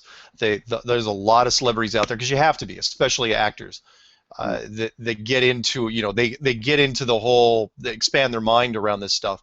And I think this is one of those dirty little secrets that's in the celebrity communities, which all these celebrities, I think a lot of them know, but no one wants to get on that dance floor, because it's like, man, I'm gonna look like an idiot. My agent will kill me if I say this, and so they're just holding back and holding back. But once, we just have to hit critical mass with it. And if just a few more do it, then I think you'll see this surge where the others will try to ride on it and say, oh yeah, I totally knew, and I totally knew too, and Yeah. I was writing a book on it a year ago. Are you kidding me? And So maybe Well, it has people to like Alex It's a Jones. shame What do you think? Bill Hicks is no someone longer who's with us. older, who doesn't Sorry, mind Say dying. about Bill Hicks. Somebody who's older, who doesn't mind to die trying. Like Sure. they lose their career. They don't care if they get kicked off. They just they're a little bit of a martyr. Somebody who has credibility and integrity, but is willing to sort of put it all out there and sacrifice it all for the greater good. Yeah, and I agree. That's a tough balance though, because a lot of these celebrities, they want a legacy. Look at what happened. Not to go off on a tangent. I know Sasha wants to speak. Where Robert De Niro was going to do the vaccination thing, and he backed off real quick, and it didn't take a genius to figure out, that somebody got to him, probably from the pharmaceutical agencies, and said, "Look, we will litigate you into the ground if you try to release this, because it's not, no different than when Oprah came on her show and said, hey, by the way, all the women listen to me, you shouldn't eat beef anymore." It's like the beef industry almost hung her, from a light pole. It was that quick. She was drug into arbitration or litigation or whatever it was. Anyway, sorry. So Nathan, how are you telling your great-great-grandchildren the stages? How do I think it would happen? Yeah. I think, I hope I don't get loads of flack for this. So my vision is that we get announcements from CERN, and they start talking more and more about things like parallel universes rather than the globe.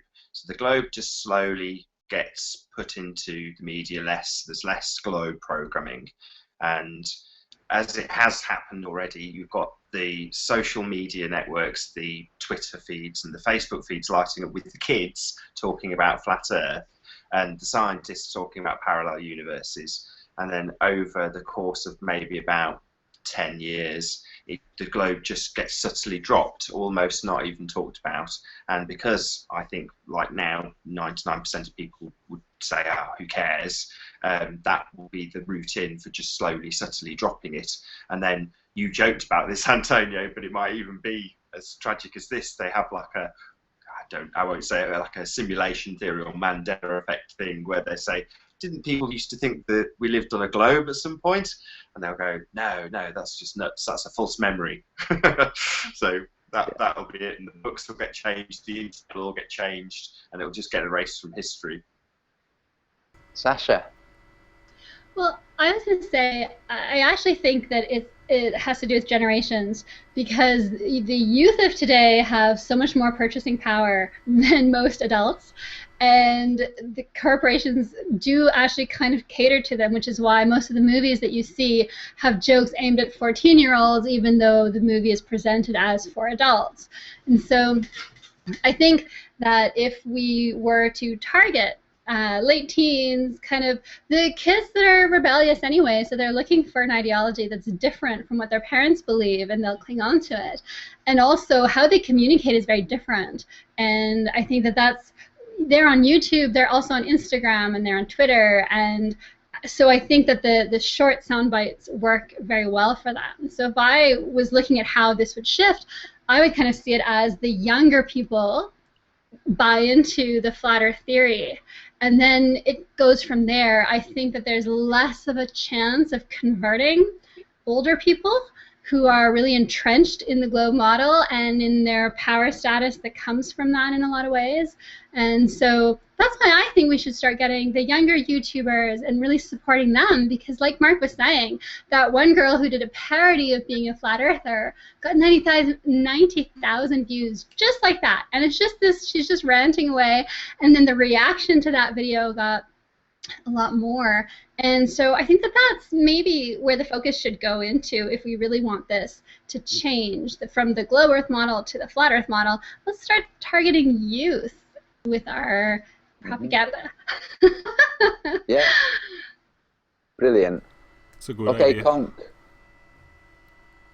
Conk still Conk here? left. Is he still here? Yeah, Conk, you there? You're muted.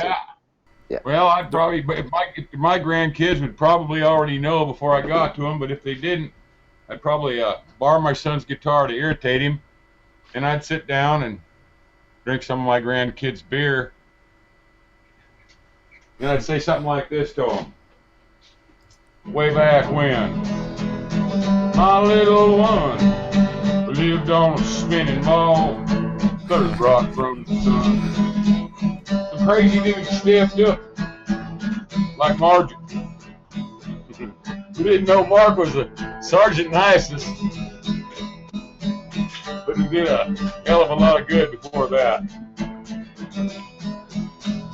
I'd do something like that, but I'd have more than 10 seconds to get ready for it. They'd probably say, Grandpa, could you shut up and give me back my video game?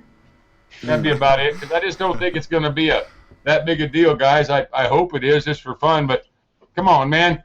I've seen this crap. Y2K was going to wipe out the world, you know what I mean? 2012, fuck it, we're gone.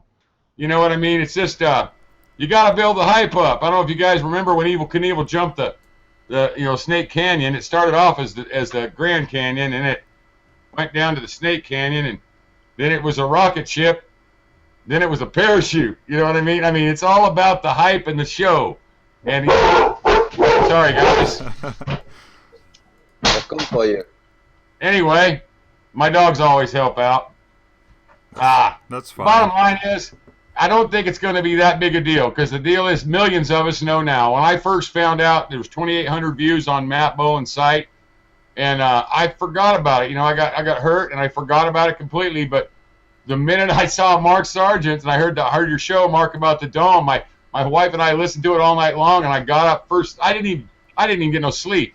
I got up in the middle of the night, and I was halfway through Duran's videos by morning on to debate, and for 6 weeks there I was, just like everybody else, you know. And I haven't seen the Energizer Bunny walking through yet, guys, and I'm on the same page as Gio.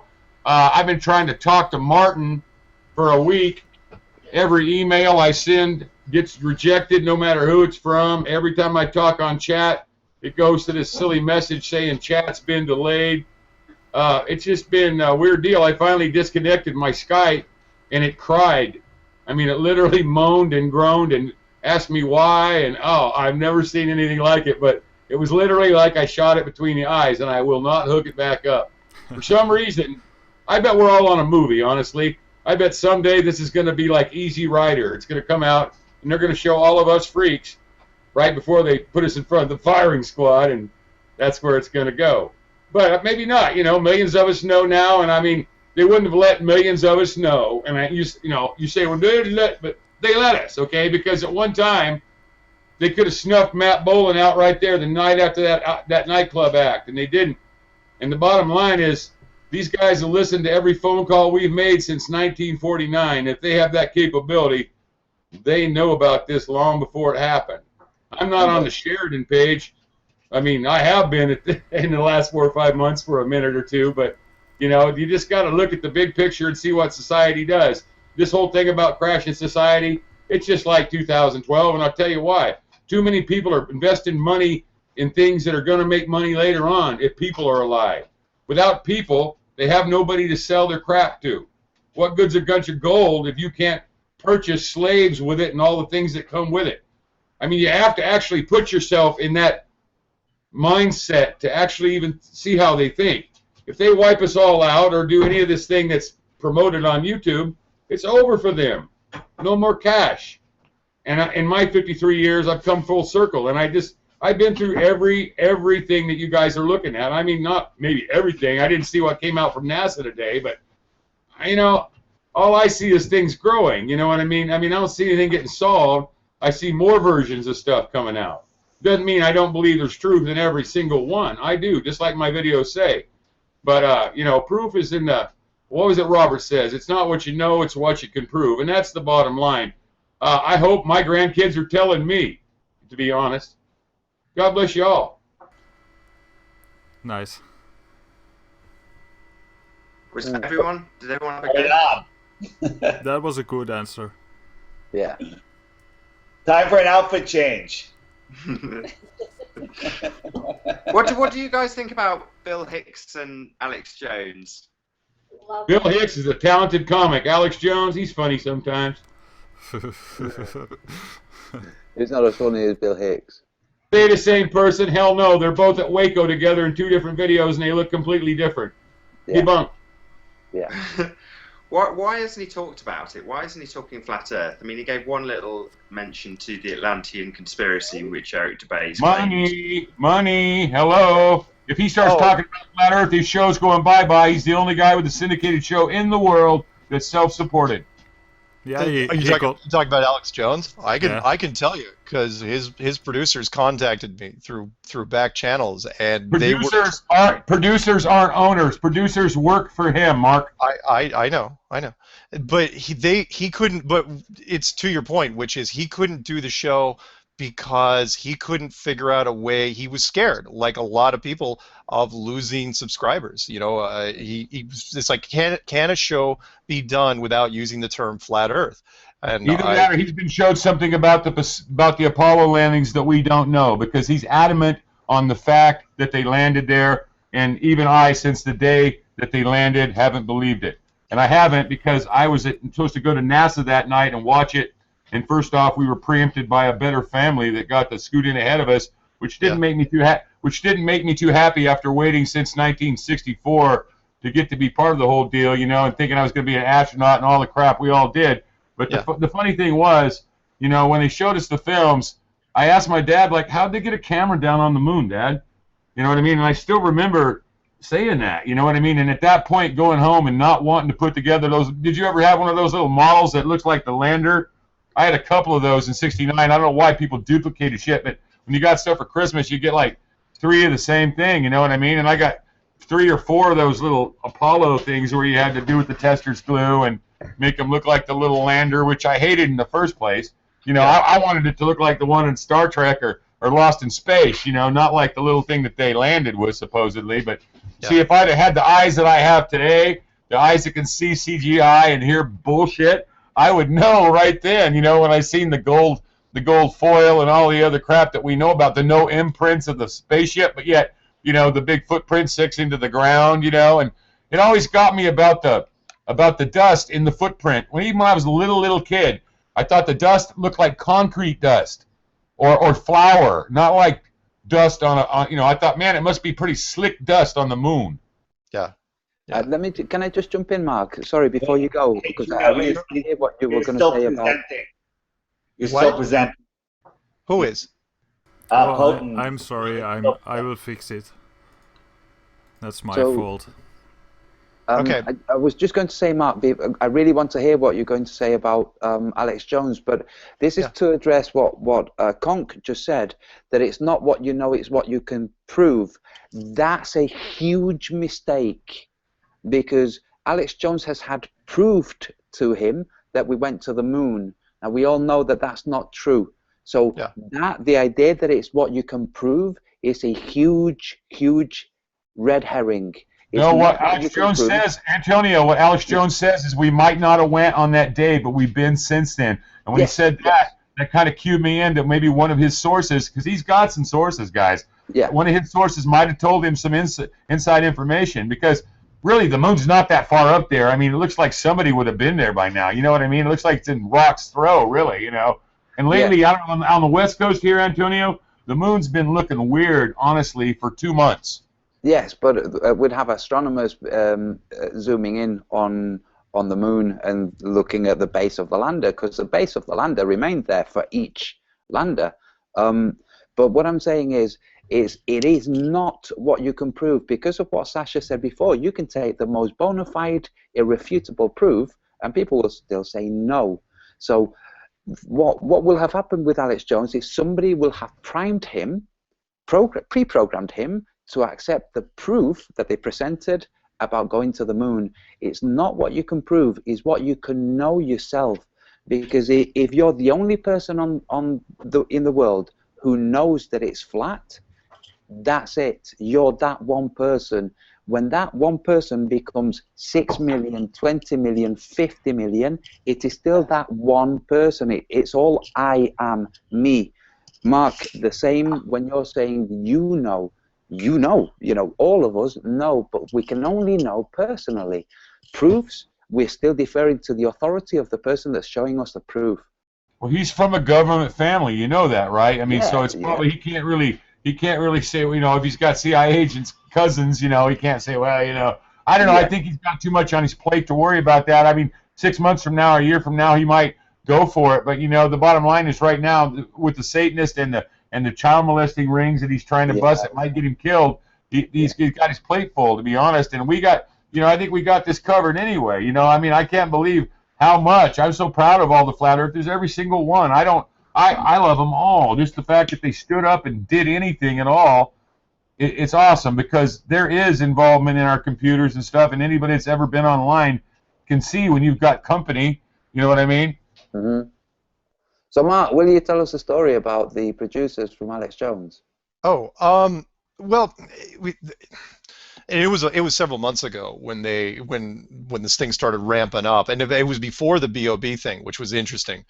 That they were trying to figure out how to do a show, but they didn't want to bring up flat Earth as a topic. They didn't, the term flat Earth, and they it can't be done with alternatives like enclosed world, enclosed Earth, Truman Show, firmament, all that stuff. I go, yeah, you can do all that, but sooner or later you can only dance around it so long, and sooner or later you're gonna have to deal with it. And I've heard this, I've done a whole bunch of podcasts by now where that I don't know, maybe 25% of them were nervous going in. They didn't want, because they were afraid of that. They said, okay, I've got a lot of people asking me about, you should do a show on this, but there's also a whole bunch of people that I'm afraid are just going to leave, so it'll be like a zero-sum game, and they didn't want to do that. So the same thing was kind of like with other people. Kind of the producers kind of slipped it in, like with George Norrie on Coast to Coast. He didn't really know. He thought it was kind of a joke. He wasn't. He thought the producer was kind of messing with him. And only about 15 minutes in, when he was talking to me, did he realize, no, I'm not kidding. And that's when he started getting into it. But he once he realized I was serious, he dropped it on me pretty quick. On air. He made sure it was on air. That said that, just so you know, I fully believe in the Apollo program. And I was like, okay. And he's done this on other shows too. But he was saying that to me to make sure that I didn't just start hammering on the Apollo program, and more specifically NASA. So when I referred to the space program, I really stayed in low Earth orbit if I could. I didn't want to, I wasn't supposed to torch it. But I get it. I understand whether, at least in the United States, it's a matter of national pride, and these guys are told, look, you don't do this. They probably aren't told why exactly. I don't think Alex Jones knows. And the same thing, so those two guys, and then of course Joe Rogan, who I don't think will ever address it officially, because he already painted himself into a corner, because he was an anti-Apollo guy that had to switch sides. Somebody got to him, and he went, retracted everything he ever said about the Apollo program, but never said why. Just said that, no, I believe in the moon program, and there's no such thing as evidence that you could show. Yeah, fine. If Alex wants to go and say that we went later, it's like, okay, so everything, all the original photographs, those are fake, but there's other photographs that are completely real. Yeah, I'm not buying it, because if that was the case, then that means that you could leave Earth orbit, and eventually you could take some really good pictures of the Earth, and nobody's done that. Same thing with the oblate spheroid argument, where Neil said that it was an oblate spheroid, and then that geodetic surveyor said that it was an ellipsoid. It's like, fine. NASA and the world powers would have no problem convincing the public if it was a squished sphere instead of just a perfectly round sphere. But so whatever's up there, whenever they go up there and look back, if they can get that far, isn't anywhere close to being a sphere. Because if it was, they could massage it and tell the people that it was, including a secret space program, which is why Richard Hoagland's work is non-existent at this point. Sorry, that's my little rant. Hey David, will you mention what you were saying about the elliptical orbit of the sun and how the speed difference would happen on the heliocentric model? Weren't we just talking about that a little while ago, or something else? We were talking about it a few days ago. No, about the speed difference. Because if it's not a circle, the speed cannot be constant. It has to slow down and speed up. He said that when I had a picture in screen share. Oh, right, sorry. I have this abscess that has really distracted me. Sorry, guys. Ouch. I also wanted to say about Alex Jones, there is a video from a few months ago where a flat earther called in to his show. I remember that, where he snuck in the comment, and then Alex ditched him as fast as he could. If you search it on YouTube, you will probably find it. Basically, first he says, "Hey Alex, I love your products and I bought this and this and this." And you see him go all happy and stuff, and then he says, "Hey, do you know the earth is flat?" And he got cut off right away. Yeah. That says a lot, right?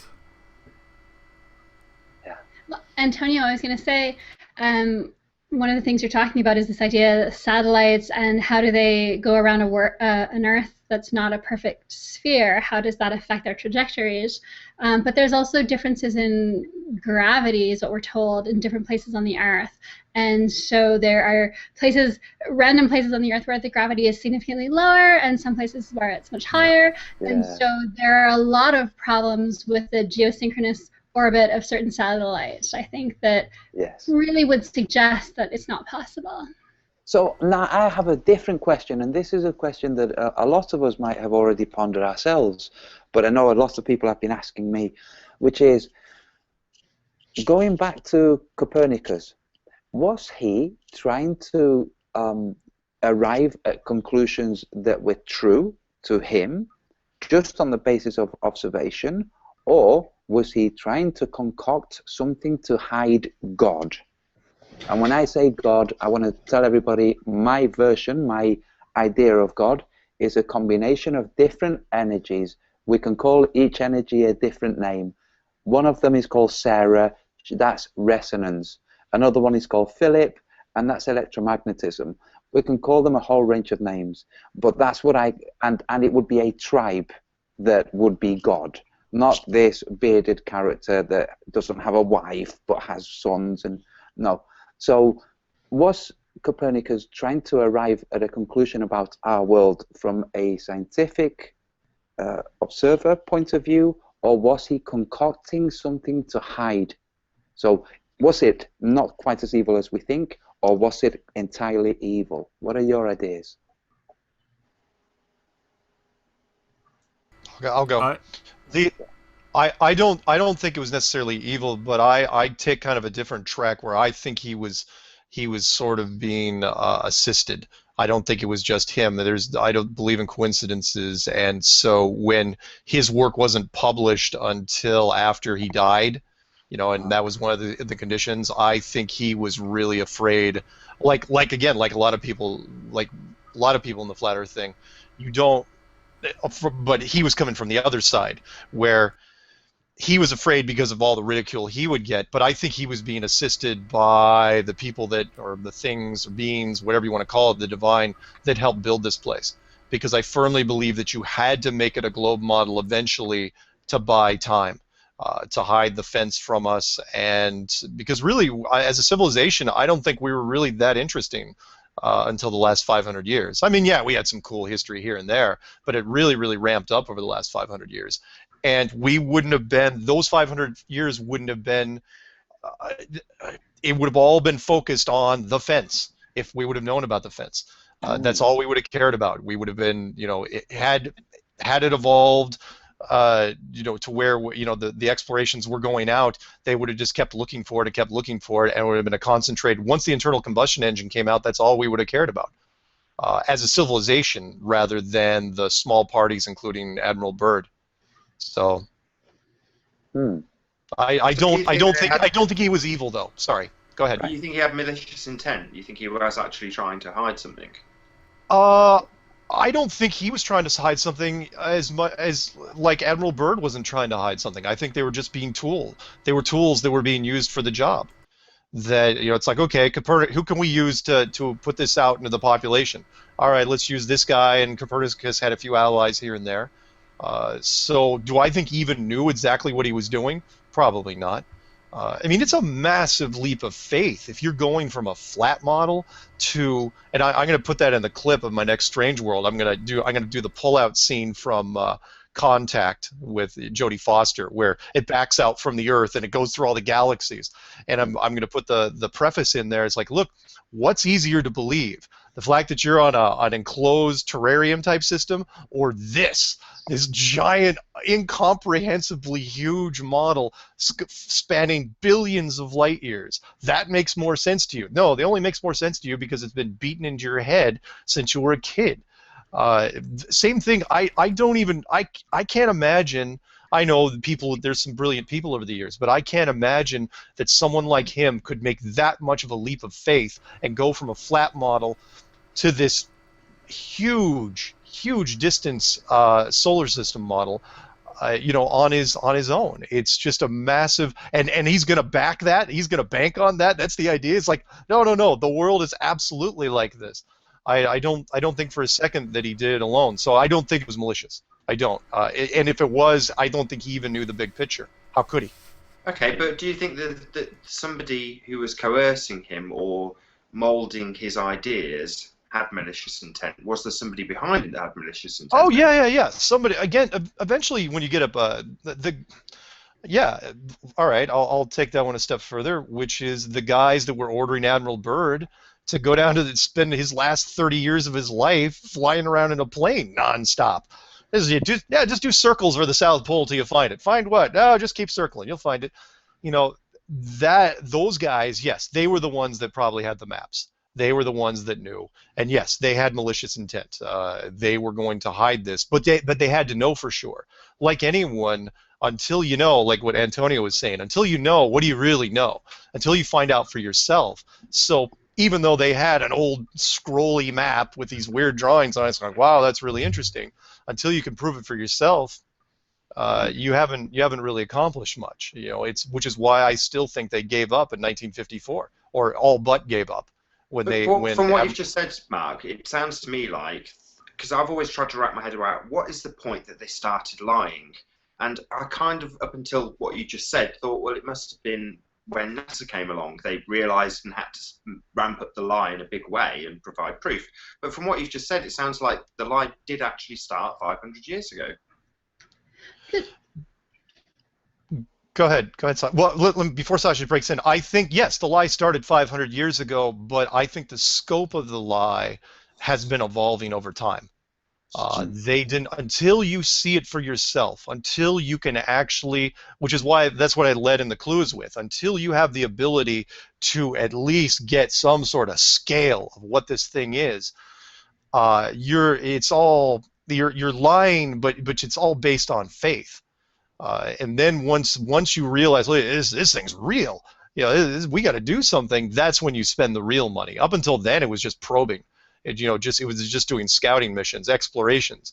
But once you find, once that moment, I mean, look at again. You guys know the story as well as anybody. Until 1956, everything was fairly small and self-contained. But after that, all the money that was spent and the lies that they just kept spreading and the huge sweeping gestures was massive, and it just got worse after that. So yes, did they start to lie 500 years ago? Yeah, but it was like our civilization. You could probably line it up with our population graph, and that is small lies, small lies, small lies, and it got really, really big. Sorry, Sasha, go ahead. Well, I was going to say, I don't know when the Spanish Inquisition happened, but I know that all religions begin and people join religions because it promises something good and it promises something better. And then it gets corrupted, and then it just kind of becomes about power and control. And I think that there was a point where the scientists or the science-minded people in Europe were seeing the church, the Christian church, have too much power and too much control, and it was becoming something so evil and horrible. And I think that the globe Earth and the denial of the Earth as a special place, it undermined the power of the church. And I think that that's why you see all the intellectuals hop on the globe Earth train, because it was a way to defy the church and to try to move power away from it and to move money away from it. And I think that I in a way it's understandable, because the church was doing horrible things at the time. And so I think that the people that maybe knew this isn't necessarily true, that the heliocentric and the geocentric models are equally plausible, went with the heliocentric one because it was the opposite of what the church was saying. And then they started providing proof for it. And I think that we should learn from that, because now we're in the opposite situation, where we have corporatism, where companies and corporations and governments are now the ones that have too much power, too much control, and are being evil and doing evil things. So maybe we should look at how they turned things around in that era and try to do the same thing. It was a religion, and they countered it with the religion of the globe Earth, and now we're stuck with the religion of the globe Earth. So let's counter it with the religion of the flat Earth and take control back. Yes. But real quick, she does have a point there. The Inquisition did start around 1478, and Copernicus' theory was around 1540-ish. He was building it. So yeah, the Inquisition happened just before that thing happened. How do we know that's when Copernicus came up with that? I mean, do we have real documentation that's of what that? I wanted to say also, because I looked into Copernicus for a long time. And it's a lot of different stories. If it's even real, if it's 500 years old, it has probably been changed like 100 times. So I don't know what to believe. Why do scientists do things nowadays? I think he was hired by the Medicis and intellectuals who couldn't figure out how to do away with God's scheme of things. And I think he was hired to come up with an equation, and he come up with it, and then he didn't want to deliver it. And so then when he died, they took it, like Mark said, and gave it to the people who paid him to do it. People don't do things. If you read the story... Even back 500 years ago, people don't waste 5 or 10 years on the thought of what they're going to do for science, folks. They have to make a living. They have to sell their services like Michelangelo did to the Medicis. You know, he didn't just go out and sculpt David and all kinds of crap all over the scenery. He got paid by these rich families that ran the world to do this. Okay, so did Copernicus. Obviously, the people that someday had to do away with God probably had an alternative plan, see, because they didn't want everybody having their individual soul and being somebody worthwhile in God's eyes. They wanted serfs to just die and go away like so much, flotsam jetsam. Yeah. Same with Cavendish. If you read the story, really rich.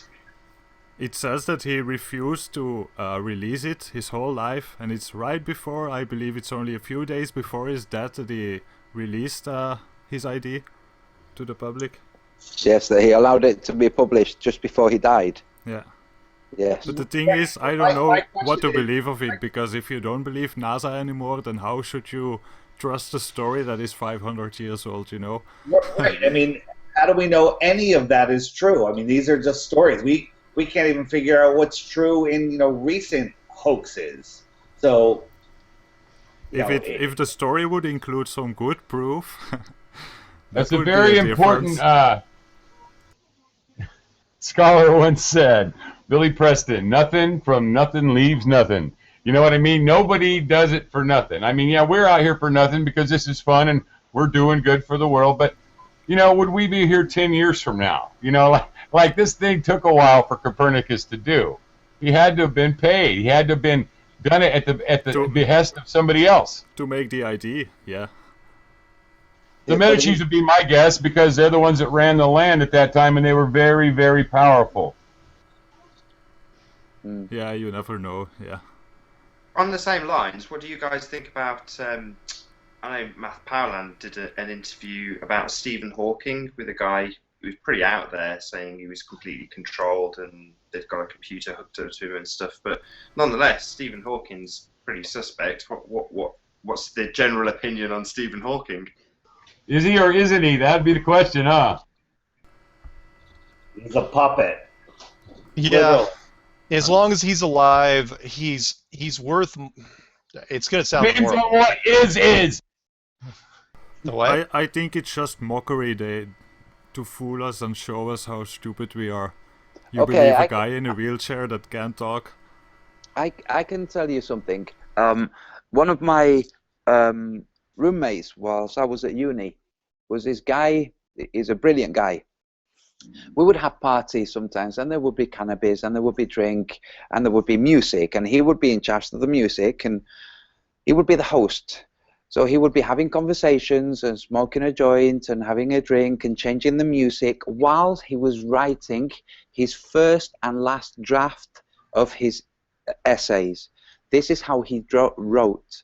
They were impeccable. He was getting first grades all along. And that's how this guy worked. Now, the original Stephen Hawking was that kind of guy. When he first put his thesis, other people, other students who had seen him sitting in the courtyards in Cambridge, put a complaint against him, saying that he must have plagiarized or hired people to write it for him, because whilst they were all busy writing, they were seeing him chatting with his girlfriend, walking up and down, going out of the university, coming back, not working. But for the 3 days before it was due, he just sat down and wrote it all out. So he was one of these guys whose brain functions differently. Now that was the original Stephen Hawking. The Stephen Hawking we have now is not that guy.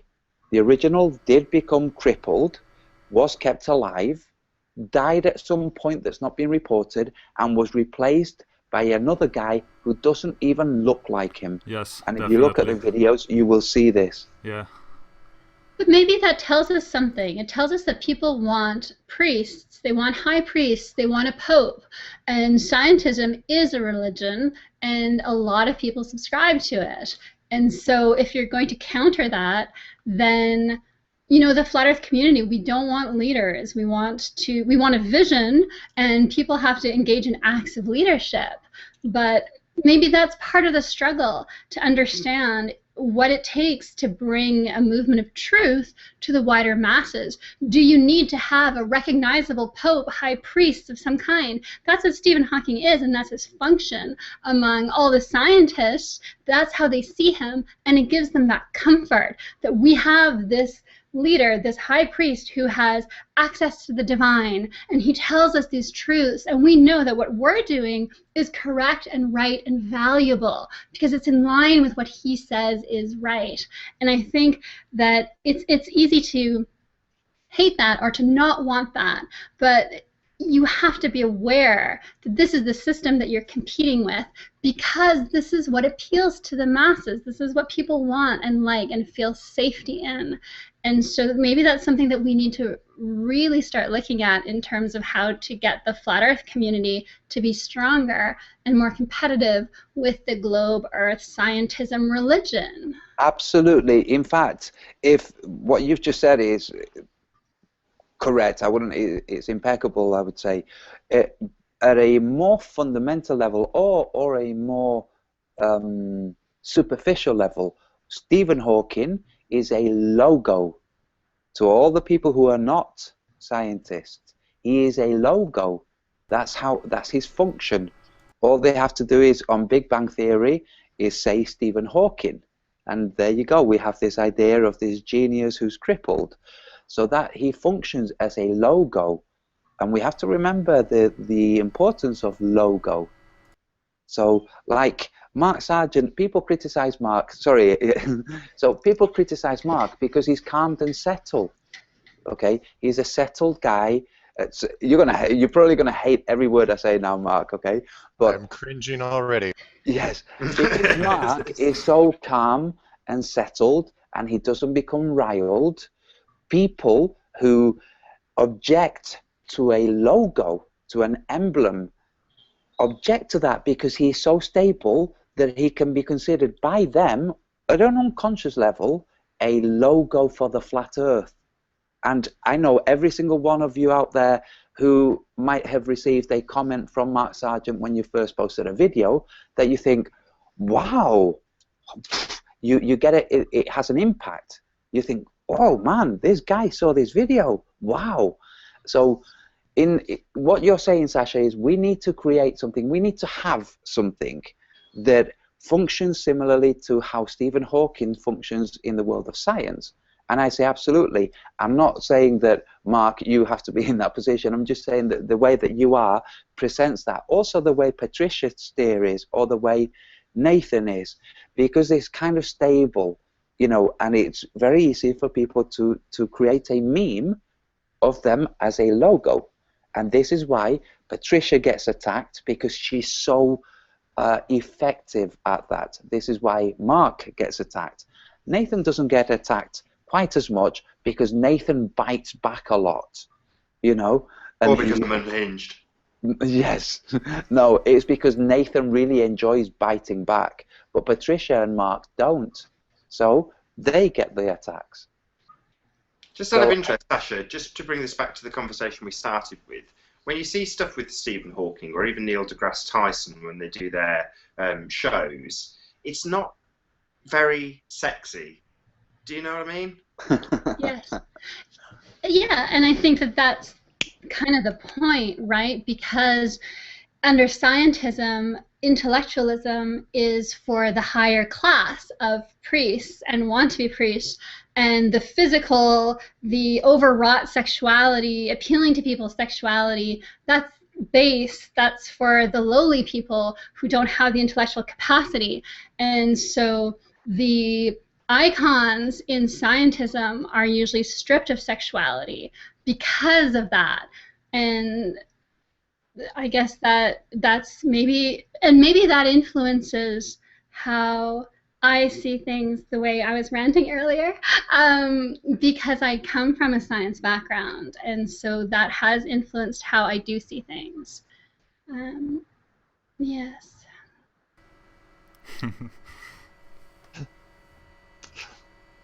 What's next?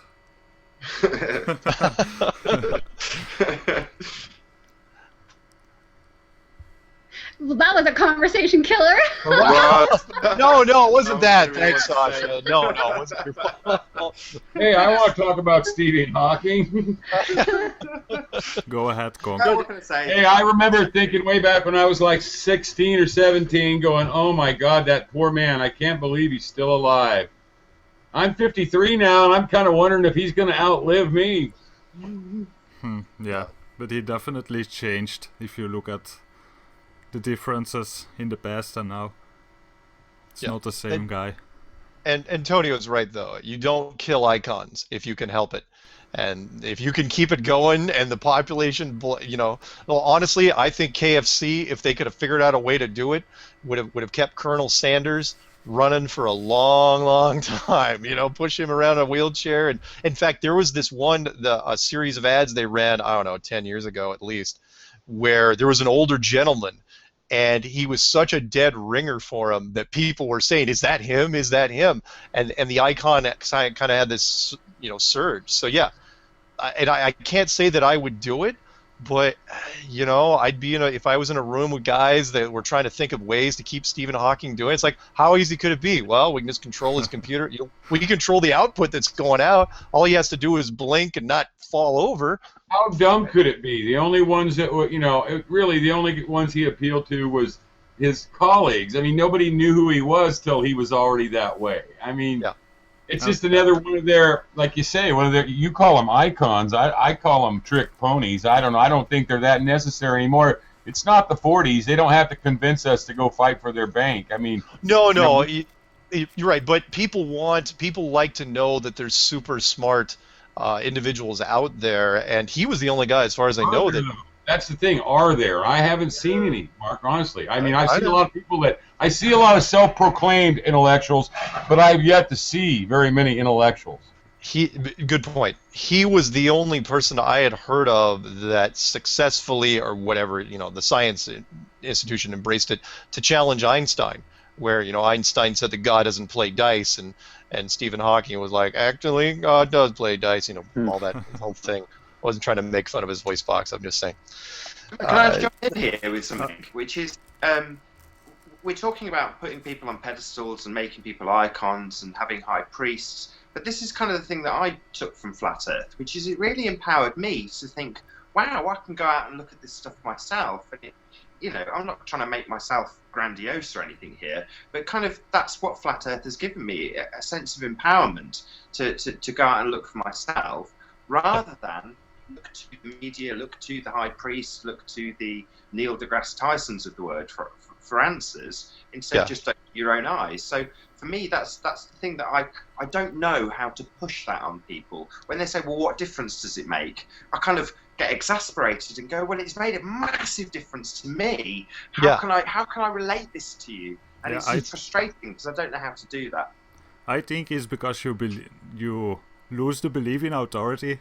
I have a video, the myth of, I don't know what it's called, the myth of authority, I believe, and it's made on a audio narration from Larkin Rose from his channel. Yes. Yeah. I think that's one of my best videos, and I think that has a lot to do with Flat Earth, in a way of people start to lose their trust in authority. If you get information from someone, you don't trust it anymore. You try to look at it yourself first and try to question it. Yeah. Yes. And I have never seen a topic, conspiracy or not, that inspires people to all of a sudden create their very first YouTube channel and make a video. I mean, that takes something. It's one thing to write, send an email to your friends or do a blog post or something, but to actually say, you know what, I'm going to create a YouTube channel, I'm going to make my first video. I have no idea how I'm going to do it. And you can always tell these people, right? They're just yelling at their own phone, rah, rah, rah, rah, and then they throw it up there, no editing whatsoever, and you got to appreciate just the raw passion that whether it's for or against. I have never seen people that aren't into conspiracies are looking at this at one way or the other. Again, probably because of the conditioning and how they react to it. Either they snap out of it and are so excited, or they're still stuck in the conditioning and they're so angry. Yeah, spot on. We were talking earlier about coming out of brainwashing and it taking about 7 days, the MK Ultra. But you hear the same story over and over again. I suddenly had an epiphany and the Flat Earth thing came to me. Next thing you know, it's 2 weeks solid, can't get any sleep, watching non-stop videos. And it's sort of self-unprogramming, over and over again, you hear it. I feel bad because I get people, because I was so dumb when I made that first introduction. It wasn't dumb. I mean, I meant it when I did it. When I put my phone number at the end of the Flat Earth Clues introduction, right? Even before the clues, it's like, here's the intro, here's my phone number, call me if you got questions. And I get these messages because I have to screen all my calls now, and they'll leave this message where it's like, I'm listening to your stuff and I've got questions and I don't know where it's going, and I can't even really respond to them. If they have an email, I may respond, but it's like, dude, by the time I even call you back, you're gonna have already lost an entire day's worth of sleep, and you're gonna be on this 2-week journey. It's kind of like going into rehab or something, where you're just gonna have to sweat it out, and hopefully you won't go nuts on the other side of this thing. But yeah, you're absolutely right. It's always the same story. It's like because there's so much content. Oh my God, there's so much good content now, where you could spend 2 weeks easily not sleeping, just eat and just like, holy smokes, I can't get enough of this stuff.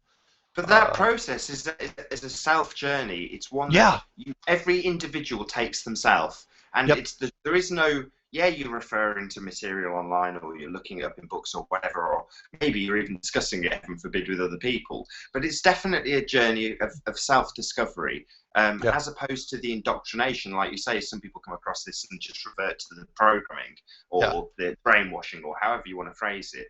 And that's the bit I want to get across to people, that when you start looking at it, that unlocks lots of the parts of your brain that let you be a more inquisitive person.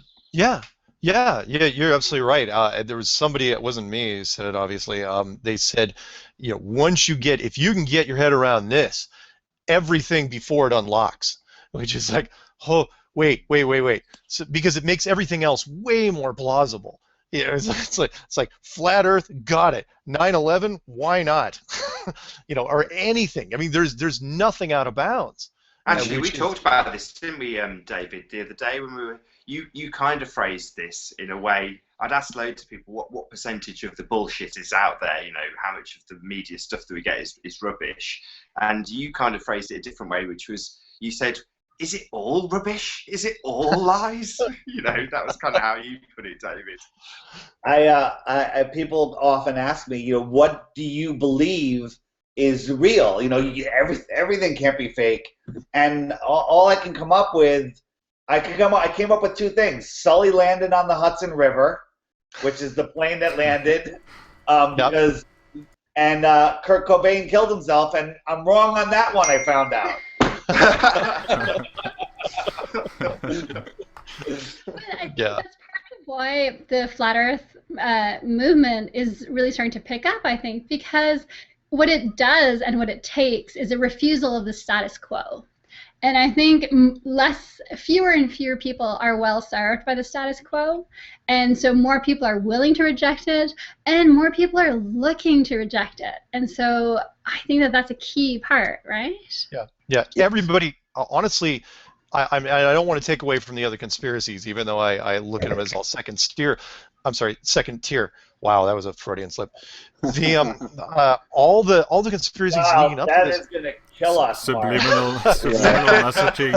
I'm actually making a video with that clip right now as we speak. Oh man, yeah, this is a good one, guys.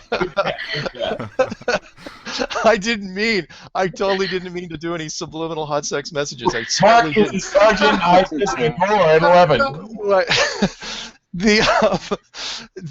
Oh god, I completely forgot what I was gonna say.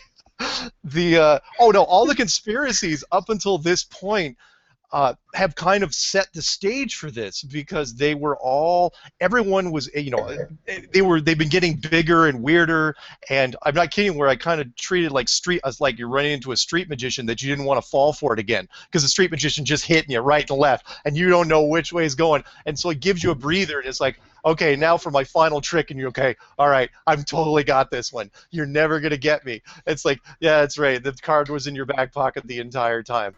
And that's sort of like what the flat Earth was, because everyone went in with all the hardcore conspiracy guys that were really open-minded. They're going, yep, I will totally see it coming. And then it's like, no, you won't. No, you won't, because this one was this one was before, and you even were old enough to know what a conspiracy was. And that's why that's why I think a part of it resonates so hard with them. Once they can break through, then they see it. It's like, of course, the biggest one is the one you're not going to ever see. It's the one that nobody saw. Hey, Mark, can I butt in on you just for a second? Sure. Okay, now this is for you though. I mean, I tell you what, I had forgot. I got hit by a truck, and I was in the hospital for a month, and I totally forgot about Matt's video, and my wife and I are like doing something. Oh yeah, we're watching YouTube on TV, because at that time my computer was down, and I hadn't even worried about it in a year. I got away from conspiracy. All I had to do was almost die, and I was pretty happy to be away from the conspiracy, and then all of a sudden I hear this show about the dome all night, and then I woke up in the morning, and I got my coffee, and I almost had it stirred before I headed out the front yard, and I looked up, and there's a rainbow, and it's going from one arc of the valley to the other. In other words, looking like it's encompassing the planet, or the plane, and it's totally round. And I thought, damn, I wonder if I took a bowl and sprayed water over it in the sunshine, could I produce a rainbow in there? I kind of wonder. You made me think to come back to the computer and go, well, let me check this out. And like I say, since then I've been looking at lots of stuff. But if I hadn't heard your voice in my head when I woke up in the morning, I was like, what's this dome crap? I remember something about some pictures at NASA, you know what I mean? And I got on there, and I'm like, 26 million pages. It's like, man, have I been out a year or 5 years? You know, I mean, it was really something. Wow. Well, you know, the rainbow thing, I'm not going to take that much credit for because I think the first guy that made the rainbow video that caught my eye was Jesse Spots, where he just kind of mentioned it in passing, and then I there don't were know other. anything about those, Mark. I'm just talking specifically about your talking all night and me looking out my front yard. I don't know anything about any of these Yeah, videos. yeah. Don't. I saw where a dome could be feasible, is what I'm saying. Oh, I so gotcha. then at that point, I ran down and got a computer, and I spent 6 weeks without sleep, pretty much. Don't listen to my voice No, when I'm you sleep. sending you a bill for all the extra food I ate during those hours. Hey, Yeah. one thing that GeoShifter said, which is it makes you not just question authority, absolutely dismiss the idea of authority. So when you have not really, you still can. It's hard to say, but you don't link authority anymore to a figure or, you know. Yes. If someone, Yes. a scientist, come with a white coat, you're not gonna think anymore. Oh, it's a white coat. I can trust all the information. Yes, because Their credibility's gone. Yeah, Yeah, but you're not only thinking- with that, but with all authority in general. Only Yes. the people you really trust, you will take the information for real.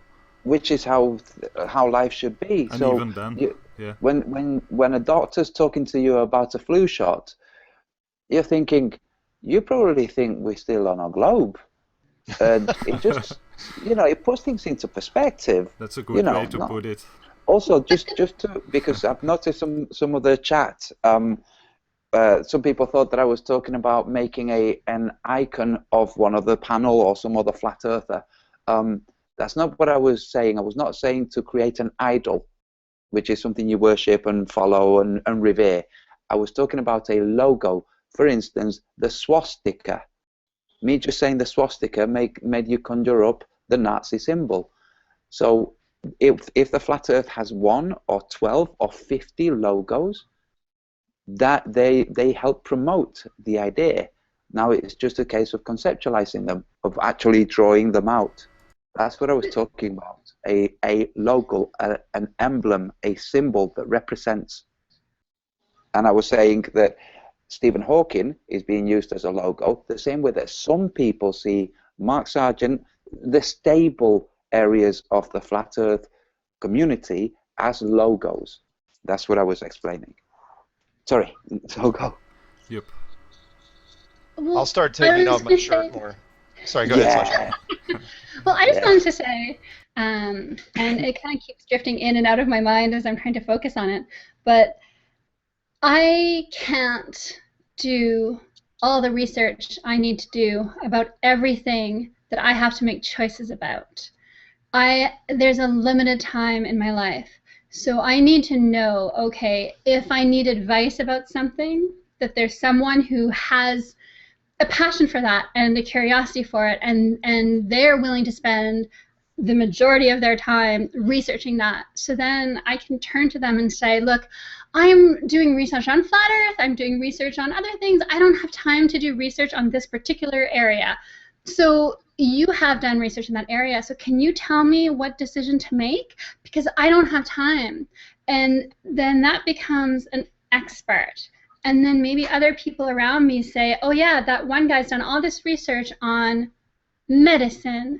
And so we all turn to him when we have questions about medicine.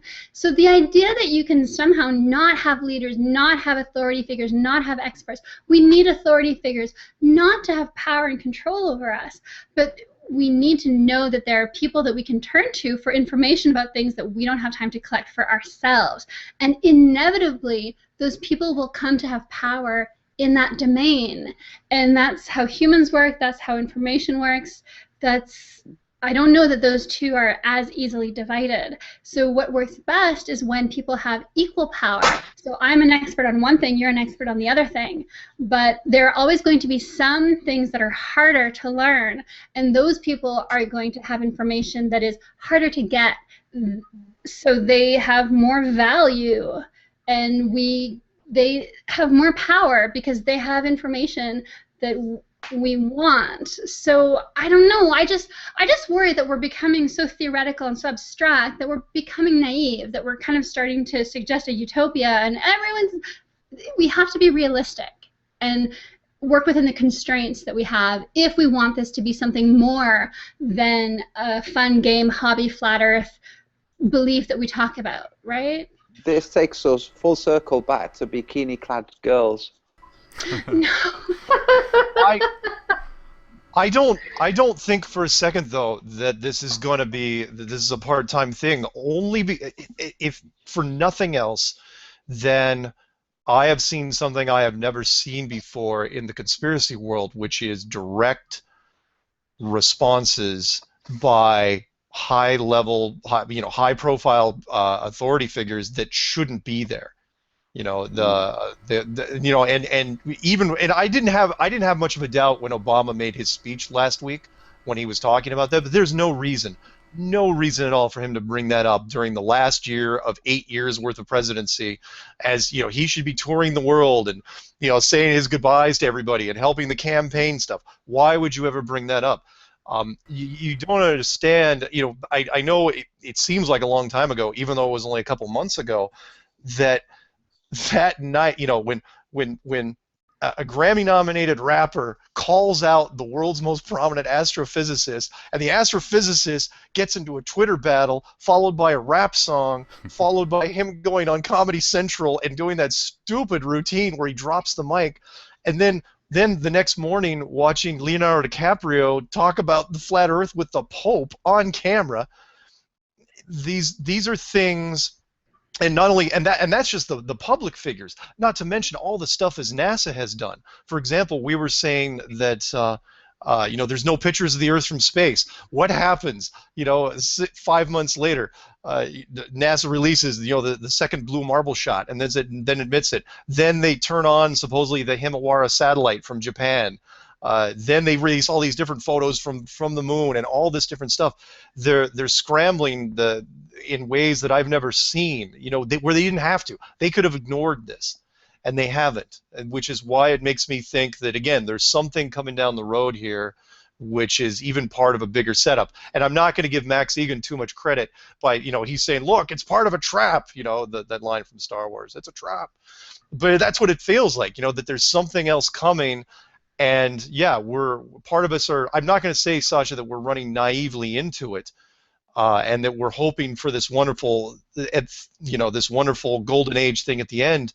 But really, what choice do we have? It's too enticing not to run into it. Everybody that gets into this thing, you know, they lose. You know, you don't lose 2 weeks of sleep because you think it's boring. You're absolutely sucked in. There are books and movies that don't suck in people like this does. And so, again, I think it's coming to. I think there's something bigger coming down the road there that even will challenge our imaginations.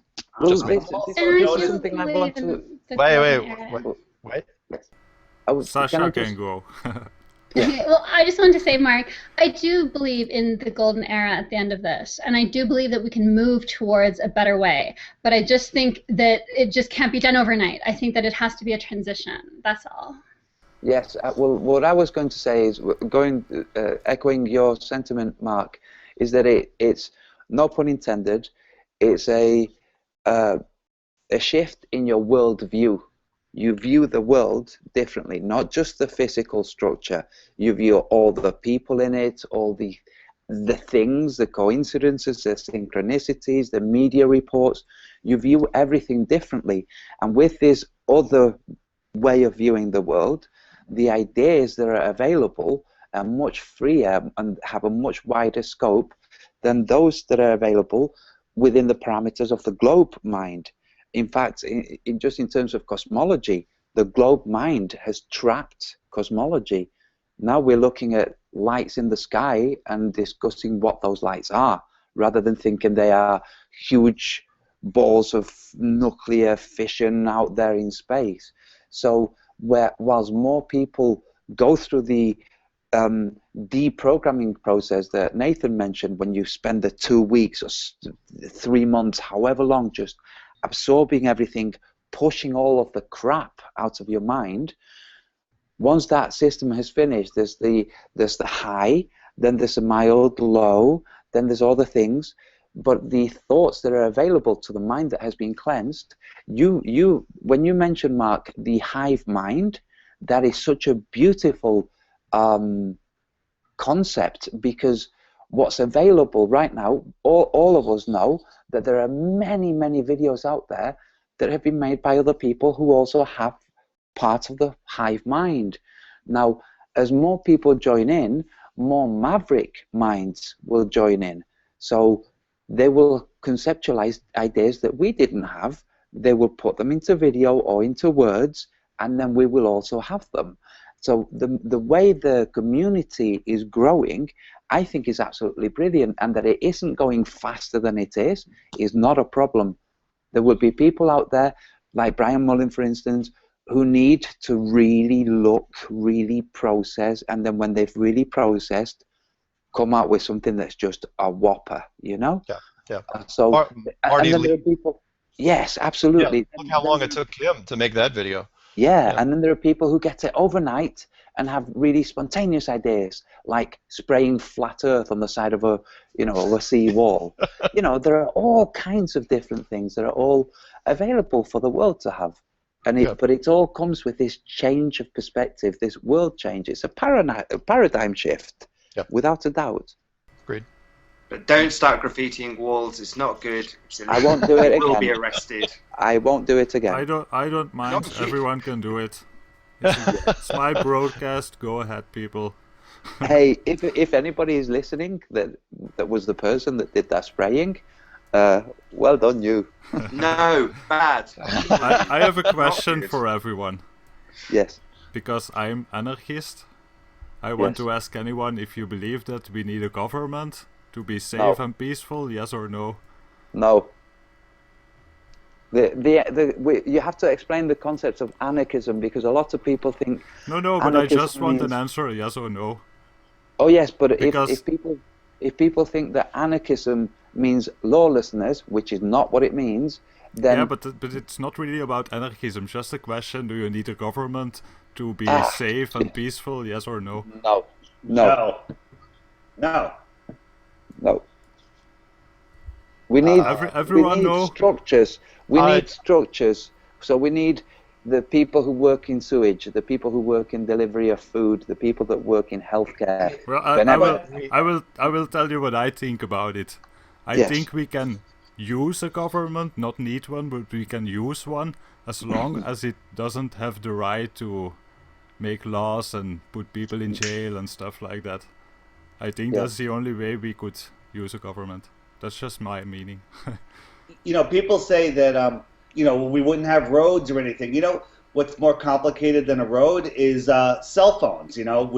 The companies made cell phones. We didn't need a government for that. And then people say, well, we need laws, to protect people from ripping other people off. If you rip somebody off and there's not a government, people just aren't going to do business with you anymore. Hey, don't do any business with that shill Mark Sargent. He's pushing this, this garbage, flat Earth garbage out there. Whatever. If somebody, pisses you off, that's it.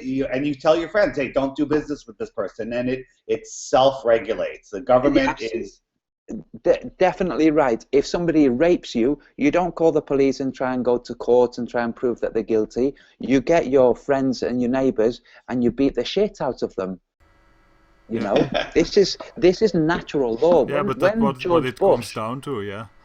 Yes, when George Bush stood up in 1991 and ushered in the New World Order, where the rule of law, not the law of the jungle. Now, the law of the jungle is natural law, okay? And you can think in terms of mobs doing public lynchings and things like that.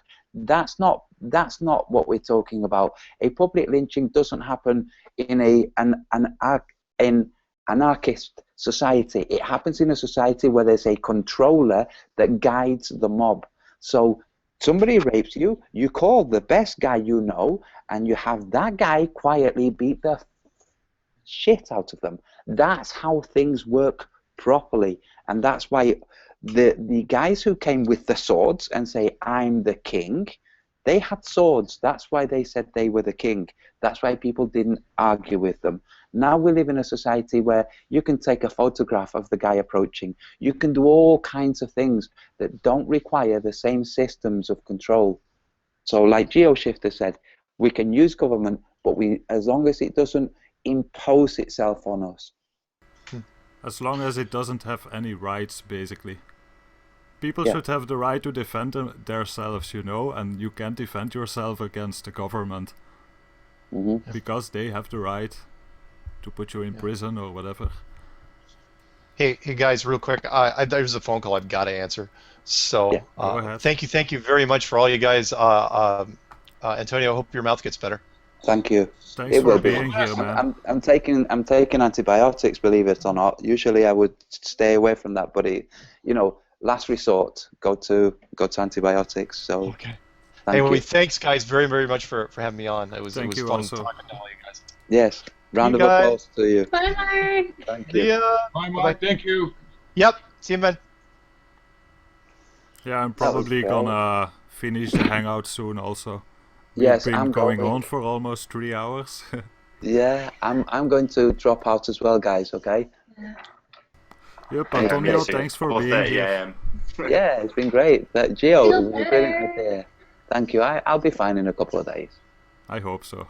Yes. Okay, see you all, guys. Bye-bye. All right, see you. Yeah, bye-bye, everybody. Bye, Antonio. Bye. Bye. Thank you. And I'm going to sign out as well. And I just want to say thank you so much for inviting me. I was all riled up at the beginning of the show. Sorry about that. Awesome to have you here. I'm broken-hearted that I ain't going to get a chance, Red. God bless. Okay, bye. Bye-bye. I will put all the links in the description tomorrow from all the channels and all the panel members. Including David Weiss. Deep inside the rabbit hole.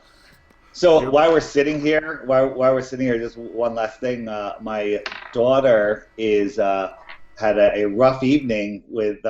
She was out with her mother, and the subject of 9/11 came up, and she decided to defend it. And I'm just relating this happens with Flat Earth too.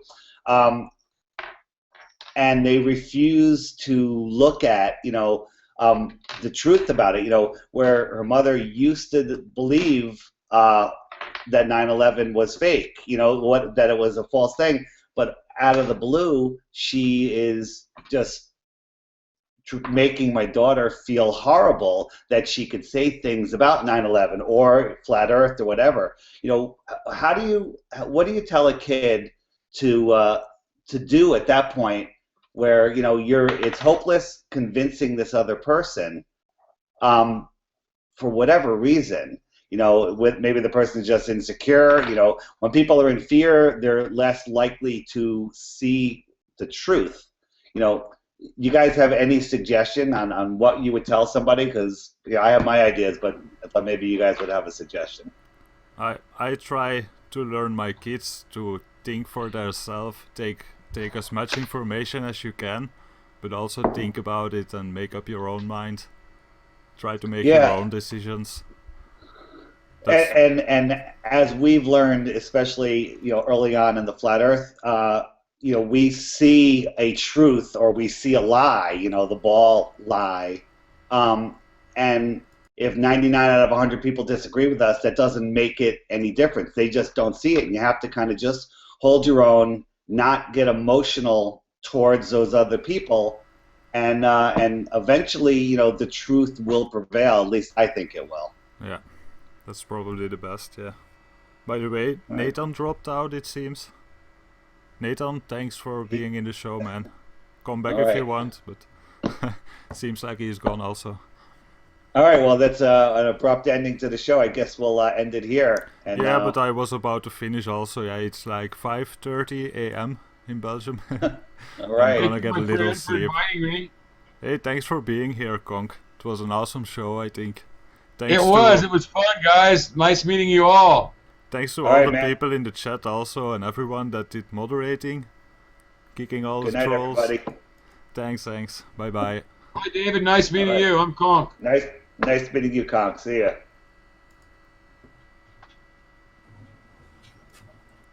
Thank you, Gong. Bye bye. Thank you, Gio.